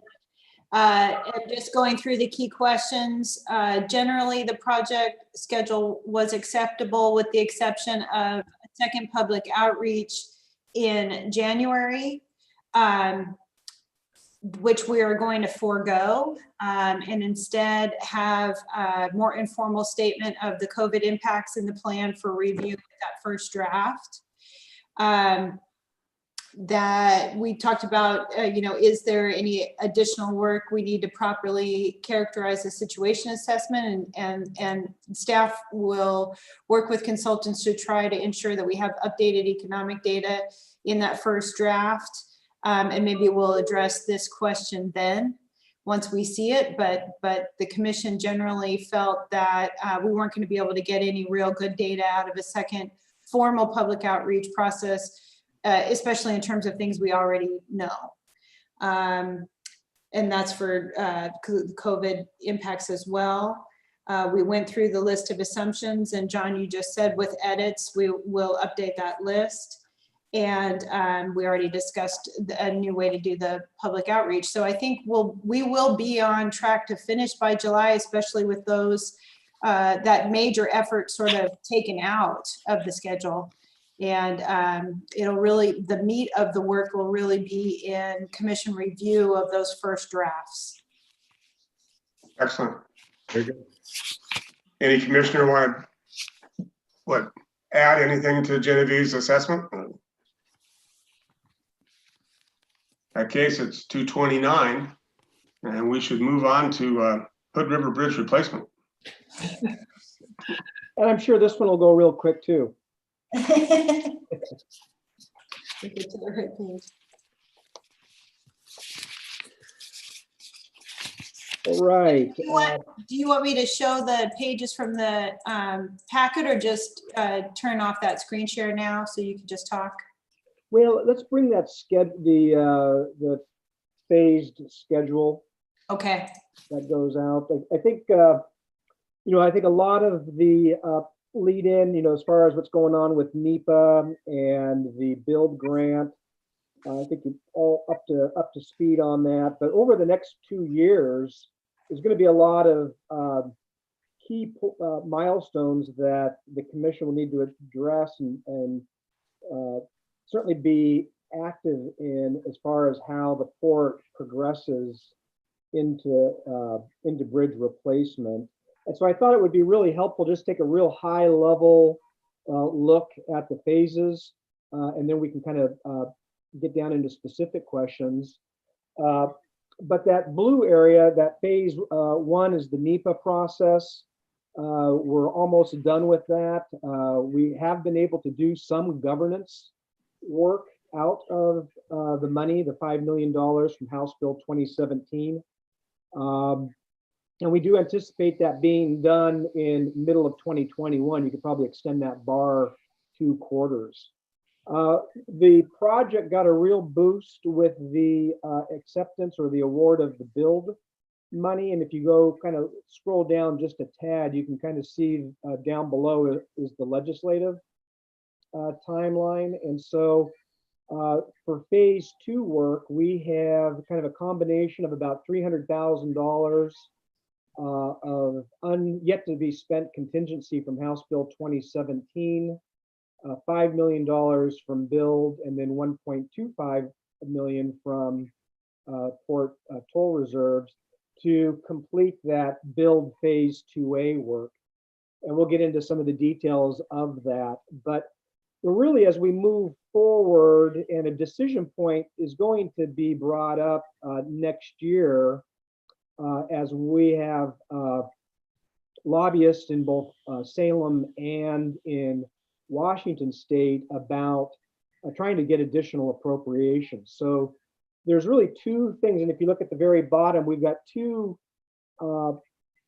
asks at the state level. One is the request for the study bill to create the bi-state bridge authority. It's really just an opportunity for the project partners to inform, educate, receive feedback from the state legislature and the key agency administrators. but we're also asking for additional funding, both in Oregon and Washington. We realize that that's a very tough thing to do in this climate with COVID and the unemployment impacts that have gone along with that. But we're still making that an effort. But really where the issue comes is if for some reason, whether we get that $5 million from Salem or Olympia, do we feel comfortable, does the port feel comfortable taking the lead moving past the build work? And so if you scroll back up to the red bar, you can see there's kind of a white line, kind of it right there. And that's really the point where subsequent funding, which would be post-build phase 2B, starts to come in. But you can't make that decision in the third quarter of 22. You really need to make your decision earlier so that you don't continue to lobby with no understanding of who's going to conduct the work. And so as 21 comes into play, there really needs to be a good understanding about what the Port of Hood River's role is a whole year down the line to 22 when the build project's over. Kevin, one role that we have already accepted is to spend the 5 million of the 6.25 million of the build money, right? Correct. And that would get you through the end of that phase 2A. And 2A is going to be where the white line is, third quarter 22? Right around there. That's exactly right. I don't anticipate the engineering contract to be signed until end of third quarter, fourth quarter 21, and that's about a year later. And that's when we run out of money. That's absent of any additional appropriation. So I think you don't have to make that decision tonight, but certainly as we get into, as you know, there's lobbying effort being taken in the capitals, that there be an understanding of where that money is going to be going to and who's going to be conducting that work. Clearly, I think that the port has the capacity, at least with my position being funded through that grant and appropriation work, but there's other impacts to the port. It's not just my time. There's staff's time, Jen's time, Fred, Michael, and others. So it's just one element that I think needs to be considered early on, because you don't want to end up cooking yourself 5 degrees at a time. You know, you start continuing to advocate for money, but unless you realize that unless there's a plan to otherwise redirect who that money goes to, the port will likely be the one left, making sure that the work gets done. So that's a big area that I think would be worth having some discussion. Do you have any suggestion who could accept the money? Absent, I mean, if it's not the port, what entity exists that could take the money? Well, I think that's at this point to really, I would think, really, I haven't had that conversation with any of the other partners. I think that the port is in a very unique situation in the sense that it's managed the bridge, for generations, and probably has the best background to do that. But I think it's one of those things that if it is an issue of the commission going forward, that we start to have offline those discussions with our partners. Yeah, and perhaps, just if I could, in my mind, we've got 3 piles of money, both now that have kind of gone to pocket, and in future we're going to be making asks of, which is the state of Oregon, the state of Washington, and the feds. And if Oregon put 5 million in and the build grant we consider federal money, then we're really looking to Washington for the next infusion, if you will. Right. Senator Curtis has said that he's going to try hard to make that happen. But maybe it's a question for Siegel. Has there been any discussion of this? Have you made this presentation to the bi-state working group, Kevin? I mean, is the working group aware that there's sort of hitting a wall in the third quarter of 2022 potentially, at least in terms of funding there needs to be addressed?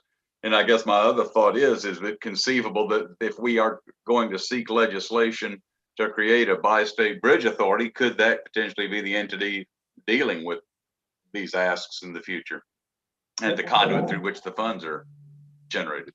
Yeah, absolutely. I guess the one item that I would say to that is that, yes, I think the bi-state working group has heard elements of this. I don't think they've quite seen it presented quite so starkly here.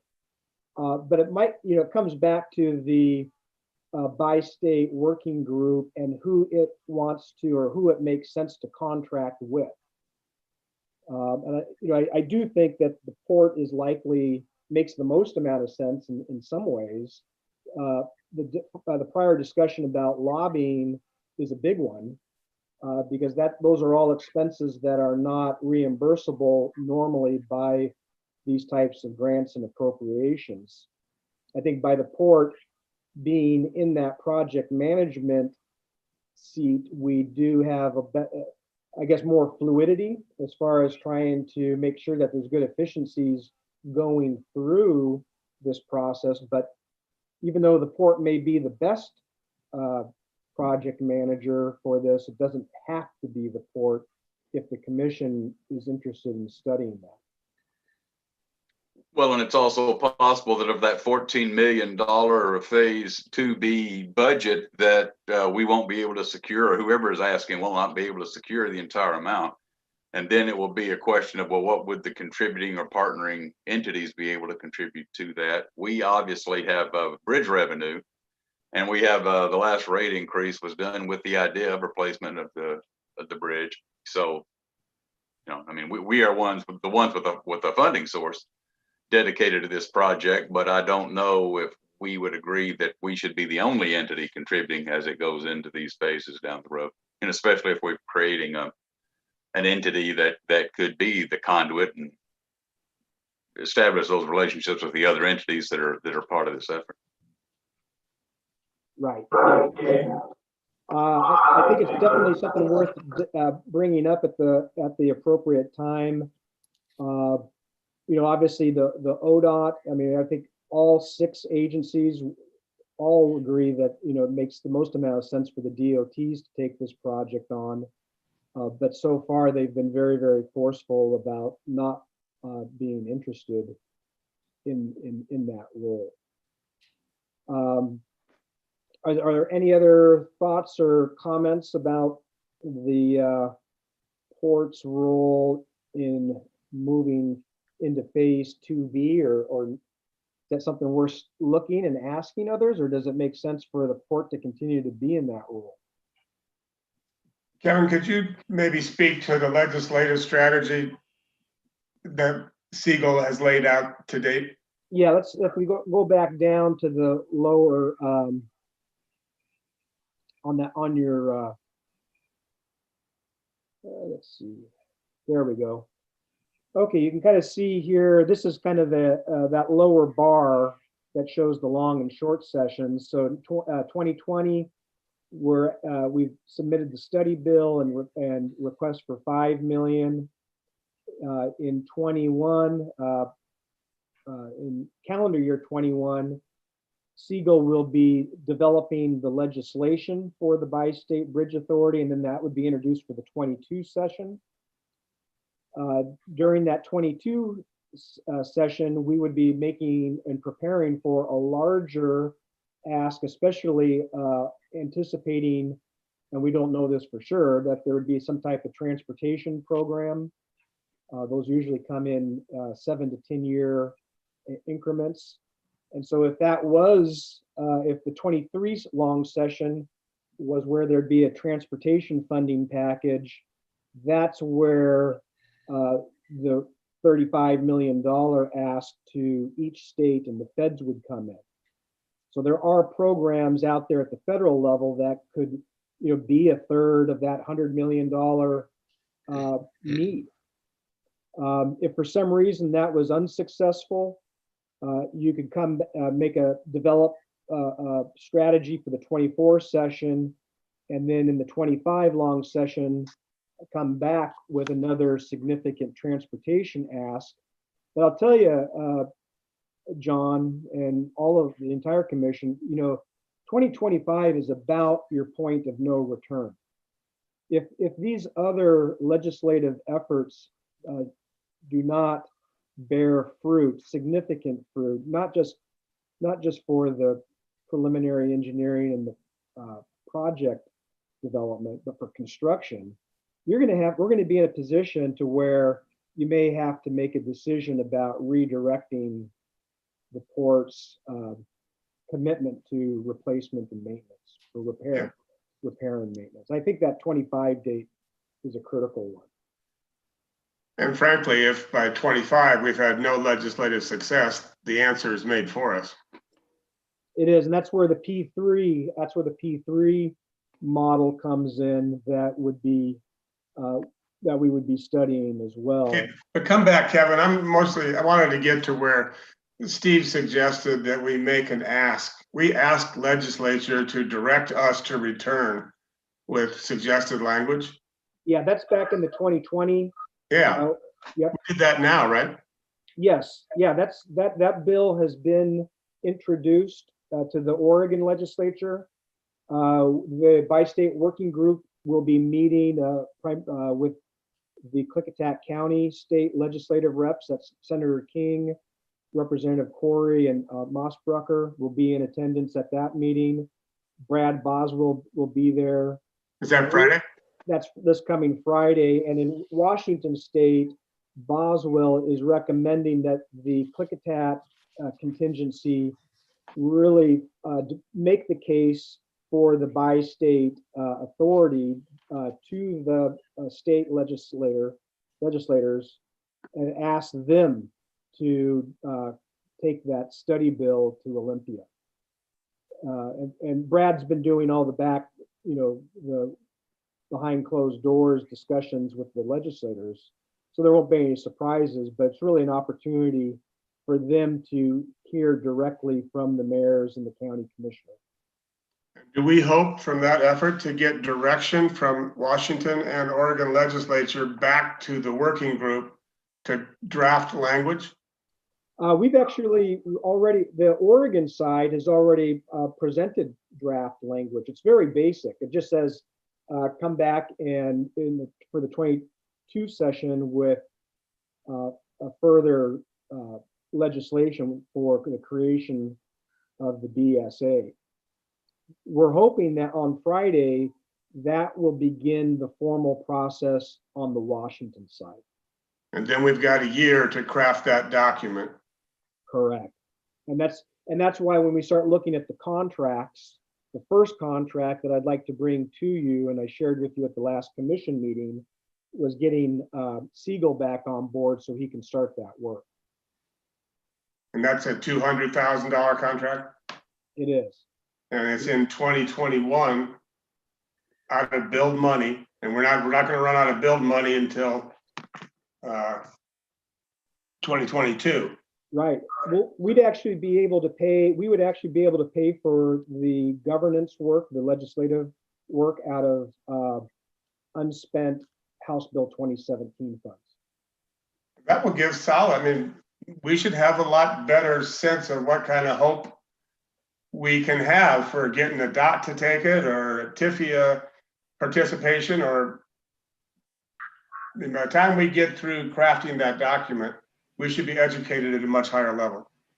Well, absolutely. Plus, we'll be getting feedback from both state agency administrators and legislators in the various Senate and House transportation committees. And we'll get natural pushback, and the legislation will be developed and formed based upon that feedback. And do you anticipate, as I do, that in this document is where we'll define how authority and responsibility and liability moves out of Port of Hood River hands and into somebody else's? Absolutely. And keep in mind too, that in the coming year, as Steve is developing that, there will be a key milestone around in the spring, summer, where once that draft legislation has been developed, the expectation is that there will be a resolution that will need to be adopted by all 6 agencies, saying that that legislation, as drafted by the bi-state working group with Siegel's help, meets everybody's needs. So that's going to be a key point for the discussion about the exit ramp or the entrance ramp, if you will, for the DOTs or some larger bridge authority coming out of the I-5 effort. Who knows? Yeah, and I anticipate that Christy and I will stop giving reports to our commission about what the working group did and start taking direction from our commission into the working group discussions. Absolutely. And as we were getting those MOUs adopted by the 6 agencies, I really, not that I was trying to tell the other agencies what to do, but I was saying, I really want to be active in informing you and your boards about the ramifications moving forward, so that when that check-in resolution does come forward in, let's say, July of 21, you might have 3 or 4 members of a board that are hearing about it for the first time. Well, we don't want to be, or I certainly don't want to be put in a position where there might be 1 or 2 members that are liaisons to the bi-state working group. But it's going to be incumbent on me to make sure that the balance of all 6 of those boards understand clearly what's transpiring.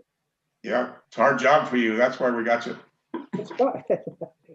Hey, Kevin, I just had a quick question. I've been asked by constituents before, and right now it's easy for me to give the answer of, well, we're not at a position right now where we know who is going to be the owner of the bridge without this bi-state working group. But the question gets asked me often is, why are we asking for these small pieces of money to limp us along or move us through a schedule of a project, not knowing that continual funds will be granted to us?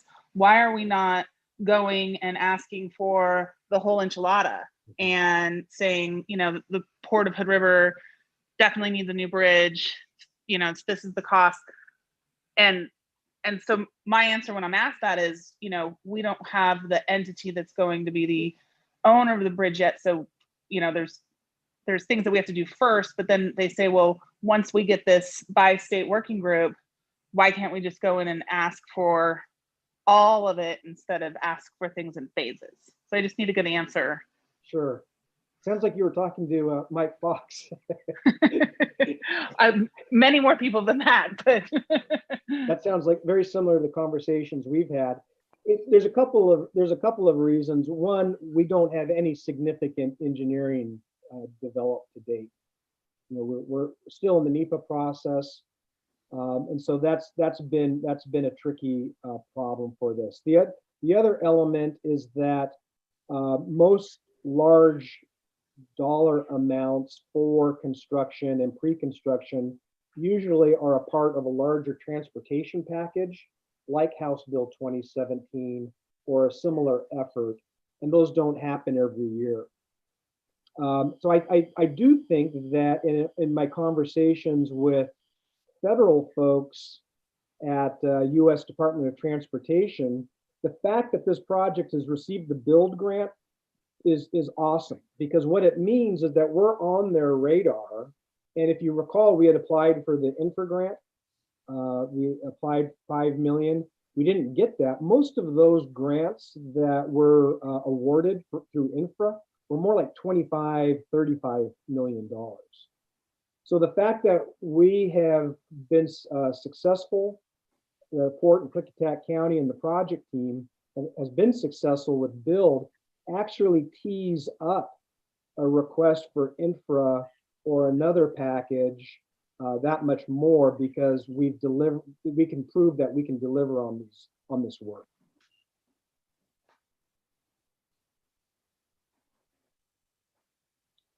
And Mike, we could always figure out what a bridge toll would be if we just went to the capital market and borrowed $300 million. I can interject on that. I think Yeah, it's, go Fred. I don't know if we have the capacity, really. I mean, when you look at the bridge, you know, you only have 10,000 population on one side, another 10,000 on another. It'd be difficult to go and say, I want $300 million to the market, and the market would say, oh yeah, we'll give it to you. I think it would be difficult. Plus, we want to keep the tolls down.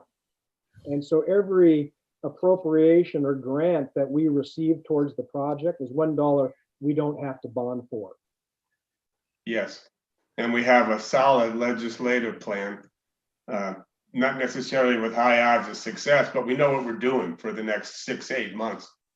And we can give, focus and attention to accomplishing that regardless of the odds. So getting back to Commissioner Chapman, I think talking to customers, at least the ones we come across, is we're trying to keep our tolls the lowest possible. And to do this, we have to take it on a piecemeal basis.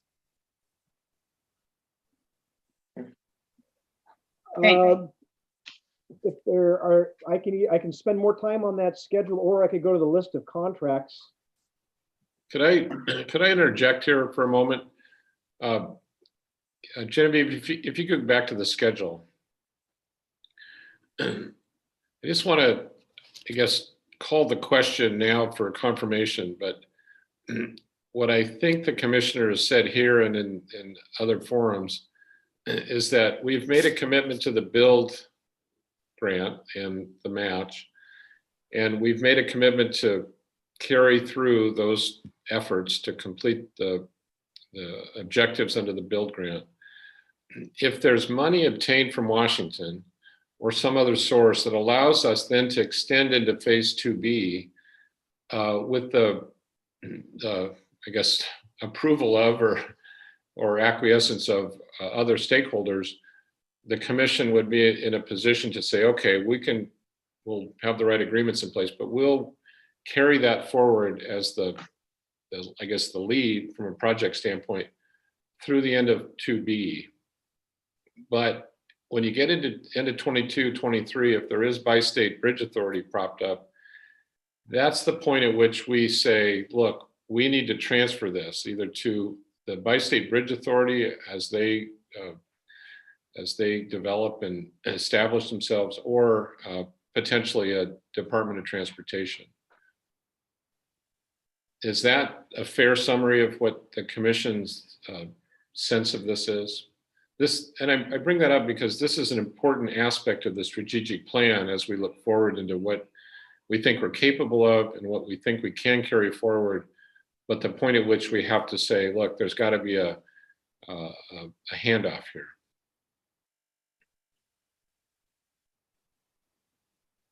And for me, Michael, it's the $14 million chasm between build and that point.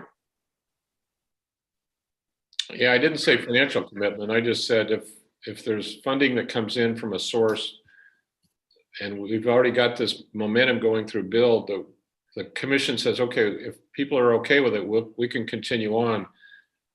But up to a certain point, we have to say, we can't or we shouldn't. No, I agree. What do you think would trigger that point? Well, it would be one, having a bi-state bridge authority established.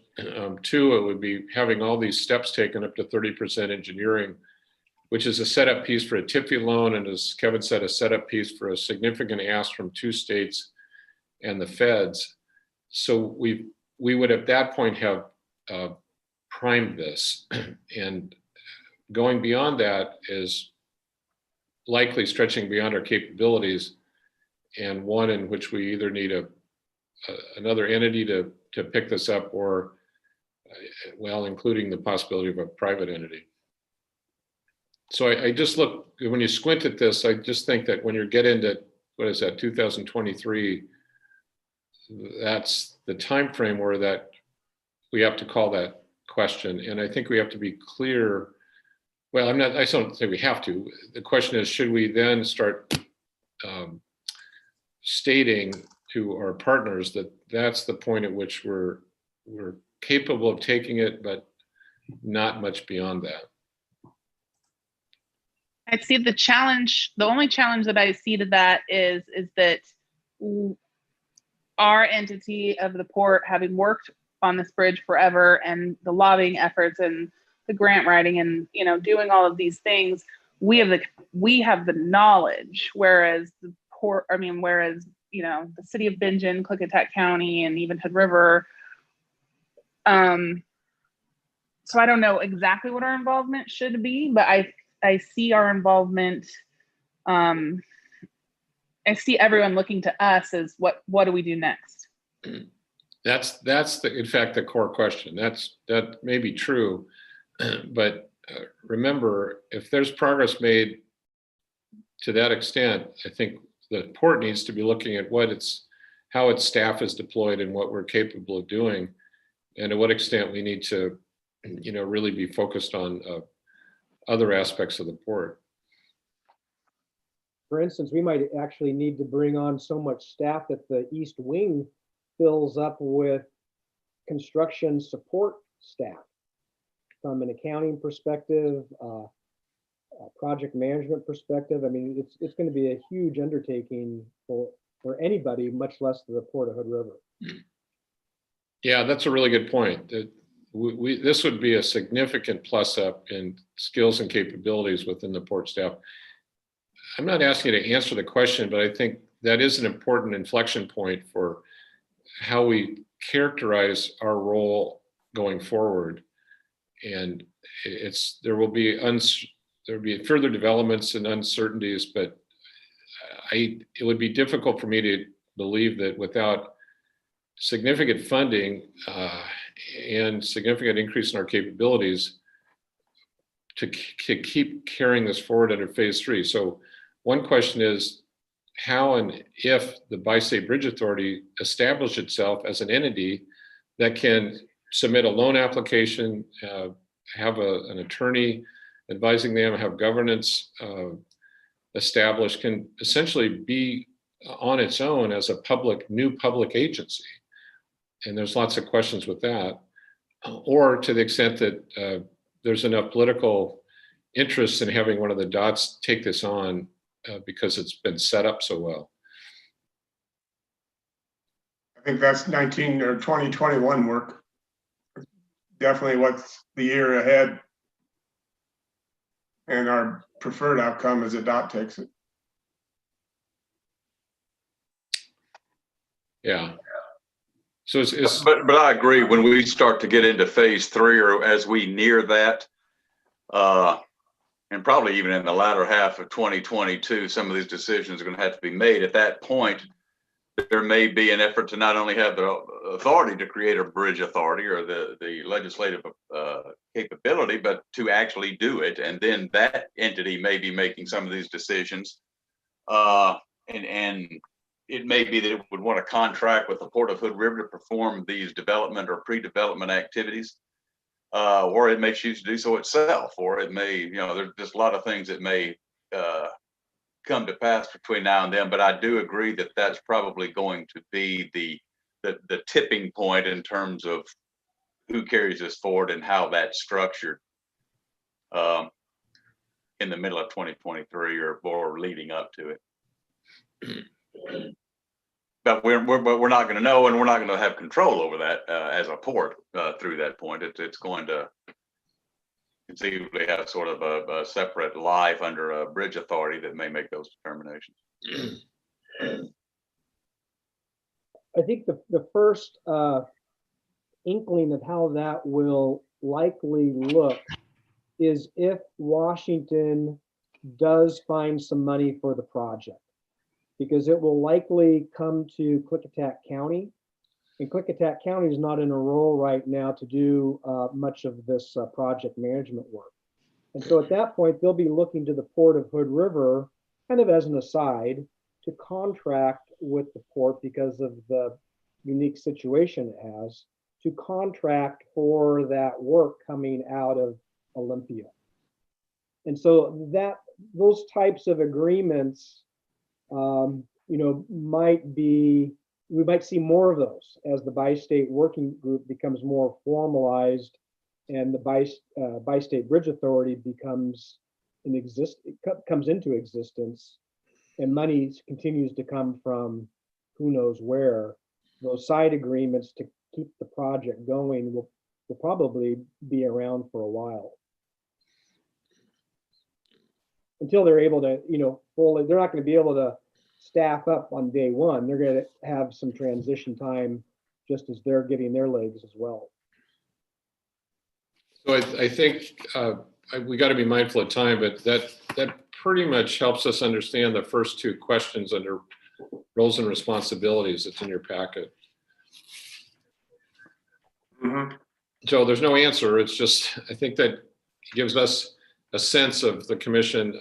I would advise you bring this up with the bi-state working group and have them look ahead, be aware, and start to be thinking about that question.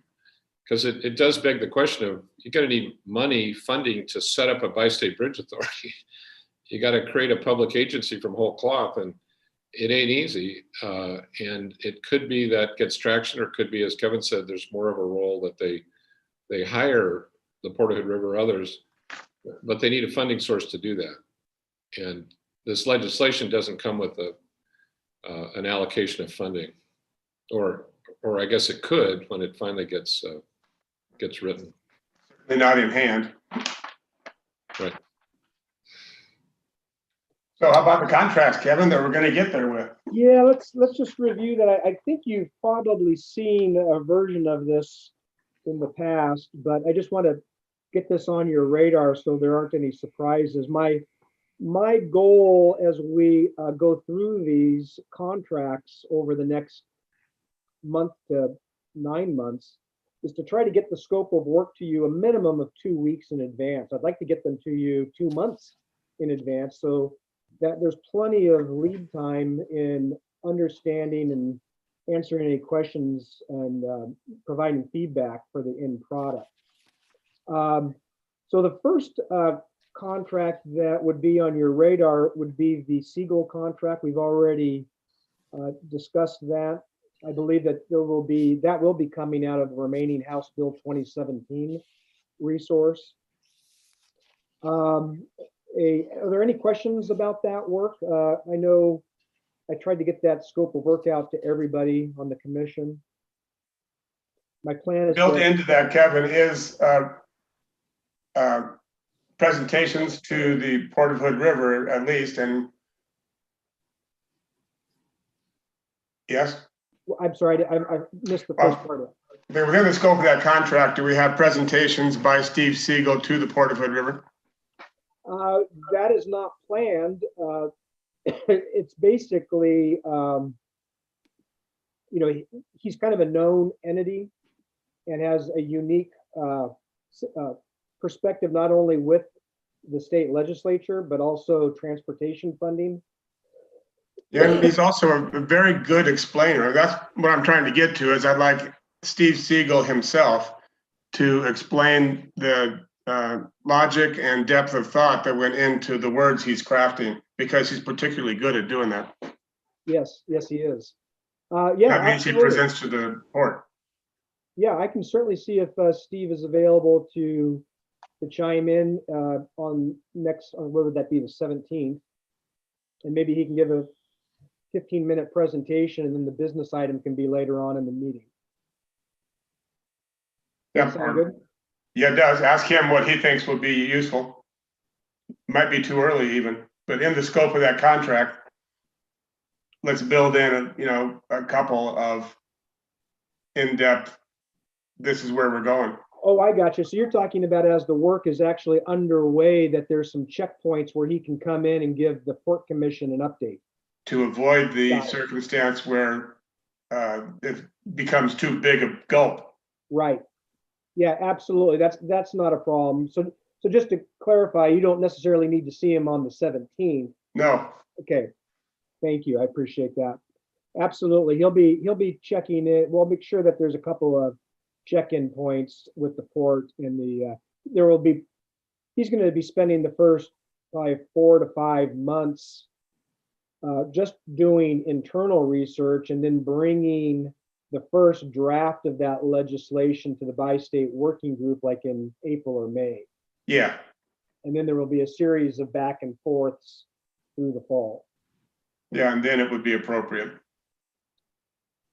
All right. The second one is an oldie but a goodie. And if you remember Lowell Clary, he was a project delivery. He did the project delivery consultant. He was the Assistant Secretary of Transportation for the state of Florida. He was under contract prior to advise on project delivery methods. And I think his background, especially working with the TIFIA folks, would be unique and helpful as we start developing the AE design contracts and just making sure that from a project delivery perspective, that the work we're doing doesn't needlessly paint ourselves into a corner regarding project delivery. And also, he does a great job of being able to anticipate the questions that TIFIA will be asking, which is really our end goal, is to go out for a TIFIA loan package. And so I think his input, I think, would be very, very helpful. In addition, there continues to be interest by members of the bi-state working group to hear about P3s. And Lowell Clary was involved in the P3 discussion, almost 3 years ago. And so I think he'd be a good individual for that. The next contract, which also would be coming up in early December, is the actual development of the bid documents for the design work. And so OTAC, who is currently our advisor for the NEPA process, their engineering firm has produced a scope of work and would be able to do that. This is about the same amount that the Southwest RTC charged us for the NEPA work. But this is simply to develop the bid documents, facilitate the selection committee, which will be made up of Clickitat County Public Works, most likely myself and others.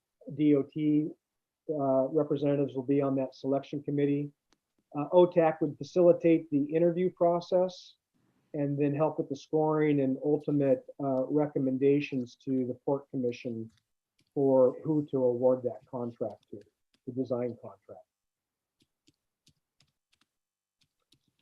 The next one is obviously the big one in January, would be the actual build contract itself. The sixth contract or amendment would actually be with the geotechnical amendment with WSP. That should be $650,000, not $650. We are looking to amend the initial concept that that they would just go through the data report, and then that would actually be an exhibit to the AE design effort. And I don't need to necessarily read this to you, but are there any other contracts here or questions about what the purpose of these contracts or how they tie into one another? How flexible is the 4 million for A&E? It can be entirely used for A&E. The other elements that it would, everything on this list would be eligible for bill.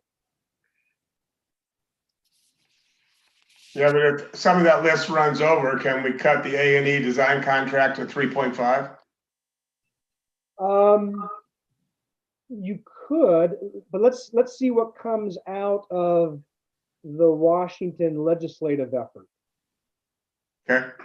So the actual contract for the design won't be awarded until the fall of 21, which means that the Washington State Legislature would be done by then. So I think that there's some options to adjust our scoping and our scoring as we get more information through the session. Okay, It'd be great if we got additional funds, we could actually amend the contract to get out potentially to 30%, to add more work. But the big issue here is that we want to start getting some significant design.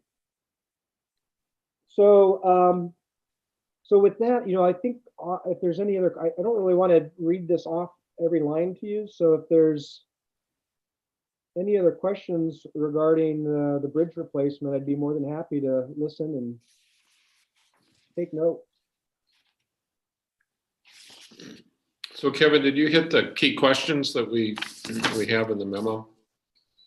I think so. I mean, I think that one question might be the yet to be spent NEPA funds. So there's about $300,000 that ODOT has indicated that we could use as part of our local match, meaning that instead of 1.25 million, we'd just be a hair under $1 million.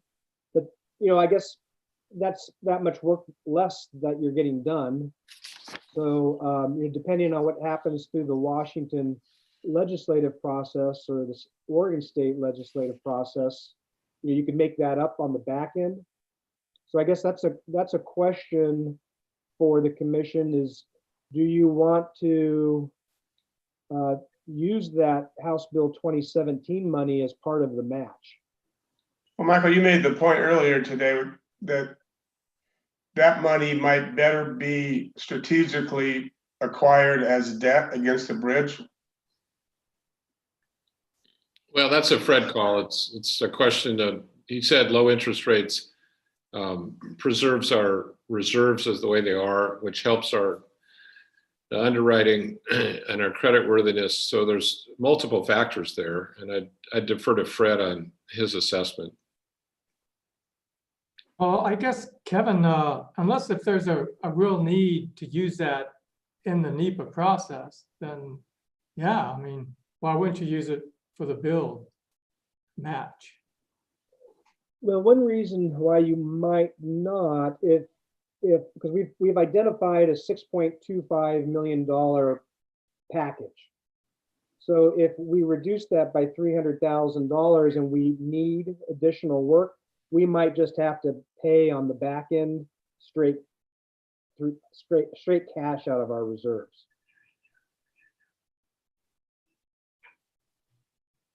Okay. But we've kicked the can down the road another 12 or 18 months. So we maybe know a little bit more about what each state legislation might be giving, if any. Right. So I sort of gambling a little bit, but giving time to come up with something. Right. So the idea being that, well, if the Washington state legislative effort is successful, then we don't need to worry about paying cash for the $300,000 on the back end. Correct. Yep. Yep. It's a good hedge. Bet. Okay, well, if the commission agrees, I'll just go ahead and, as I'm developing the paperwork with Fred, we'll go ahead and show that 300,000 House Bill 2017 money as part of the match. Yeah, we need consensus on that. If I could ask one question of Kevin first, do you foresee that there is much possibility that when we get all of our agency comments back on the draft document, that we may have to go back and contract for some additional work? And I'm particularly worried about what sorts of comments we may get from BIA with regard to the location and other things like that. Do you foresee that we may end up having to do more work in the NEPA process based on the comments that we get? I know we put some money aside essentially to pay ODOT for additional work in review, but I'm still sort of worried about a curveball coming in at the 11th hour. What do you think about that? I think it's a valid point. Yakima has gone silent. We have not heard any. ODOT Federal Highways hasn't heard word from the Yakima Nation over the last 2 weeks. So, there definitely is some potential there. So it's not to say that we may need to use that contingency for additional work. And the way I've got the contracts kind of staggered, we can make those adjustments based upon what the need is. Yeah. But I guess to kind of tie Fred's idea and what you're saying is, I guess we could use the 300,000, but we don't have to use it as match. And so as long as the commission realizes that there's some flexibility that we may, maybe it's 200,000 and we would just need to put another 100,000 in toll reserves. But there just needs some flexibility as we go through that public comment period. Thank you. So the one And by the way, John, I'm fine with this proposed schedule of contracts, et cetera. Thank you. And the one other question, maybe I missed it, but there's been suggestions that we utilize local expertise, Mr. Fox. Has that question been answered here? I don't think so. If you could bring that list of contracts up, there is a good opportunity there that I think Mr. Fox and perhaps ODOT to kind of tie into what Commissioner Merriweather's brought up in the past. So right now, OTAC provides some advising services to the port in the work that WSP is doing. And so one option is to let's see, contract number, RFP 4. So peer review RFP contract. So like how OTAC provides some advising on WSP's work, this number 4 contract, we could talk to Mike Fox and/or ODOT. That's just the development of the RFP. It's actually number 7, contract number 7. We could talk to ODOT and Mike Fox and see if they might be able to, at key milestones on the AE design effort, to check in, ask questions, do some double check on calculations if need be, but be kind of a technical owner's rep for the port during the engineering process. If we have a local resource that we can use and is willing to do it, we'd be crazy not to. So I wouldn't loop him in with ODOT. If Mike would be interested in doing that, I think that should be a standalone, something that we should pursue, and we'd be crazy not to. I absolutely agree. Let me throw one marker down. I also think someone with his experience in particular could help us, and it would require engineering expertise to develop a conceptual or alternate schedules for the construction period. So we essentially work backwards from project completion, consider the in-water work windows and staging and the throughput of a bridge, so we can start to characterize how long that construction duration is. That will help us explain to people how long this would take if we get to the point, or someone gets to the point where they have the funding for construction. I don't know his expertise, but I suspect it would be pretty significant in that subject matter. And I would also think when we're interviewing contractors or doing, bid documents, his insight into the vocabulary that's specific to bridge builders would help us pierce the, double speak of contract language. Agree. And I think the other thing about including ODOT in that process, that's just another way to take advantage of their background and bring them into the project and make them more familiar with it as we move forward. So will the commission support staff preparing a specific list of potential tasks and call it interventions by Mr. Fox, and then discussing those with him and seeing what his interest is in any or all of them? Absolutely. Yeah, I would support that, particularly if we're going to bring a volunteer consultant into this project. Clear communication and expectations are going to be really important on both sides. And I might offer him the opportunities to suggest some other points or certain times that it might be wise to have that voice as well, things that we haven't thought of. Yeah, agreed. All right, that's very clear. I've got WSP is creating a scope of work for that work, and so I can share that with Mike. I should be getting that in a few days. All right, well, that sounds good. I think I saved you 7 minutes there, Commissioner. I think you did, and we could add that to our break period, or actually, Genevieve, I'm supposed to ask you at this point, do you have clarity on the minutes? Yes, I'll need Kevin's help going through that last discussion. It was pretty in-depth and looping back on itself a few times, but I think Kevin's got it straight and he can help me. So deep and loopy. Yeah. Put that in the minutes. Yeah, that should be a bumper sticker. All right, well then we can, so we'll take a 10-minute break and keep our 6 minutes of extra in the bank.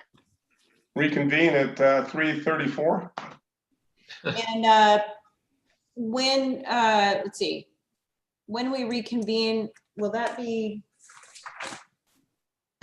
I wonder if we should recess into executive session now before the break, and then I'll stop the live stream. We'll come back after the 10-minute break, have our executive session, and then you'll bring us back into regular session. Jerry, is that, how should we do it, or? Yeah, that sounds like a good plan. Okay, in that case, I'll recess our regular session and we'll have a break and re-meet under executive session under ORS 92.6602E, real estate negotiations at 3:35. And then that session should last 30 minutes. So for the viewing public, the live stream will come back on at or around 4 o'clock, 4:05. Does that sound correct? Let me just clarify that I suspect that more likely than not, executive session will be 15 minutes or so. Okay. So you want to reconvene at 4 into regular?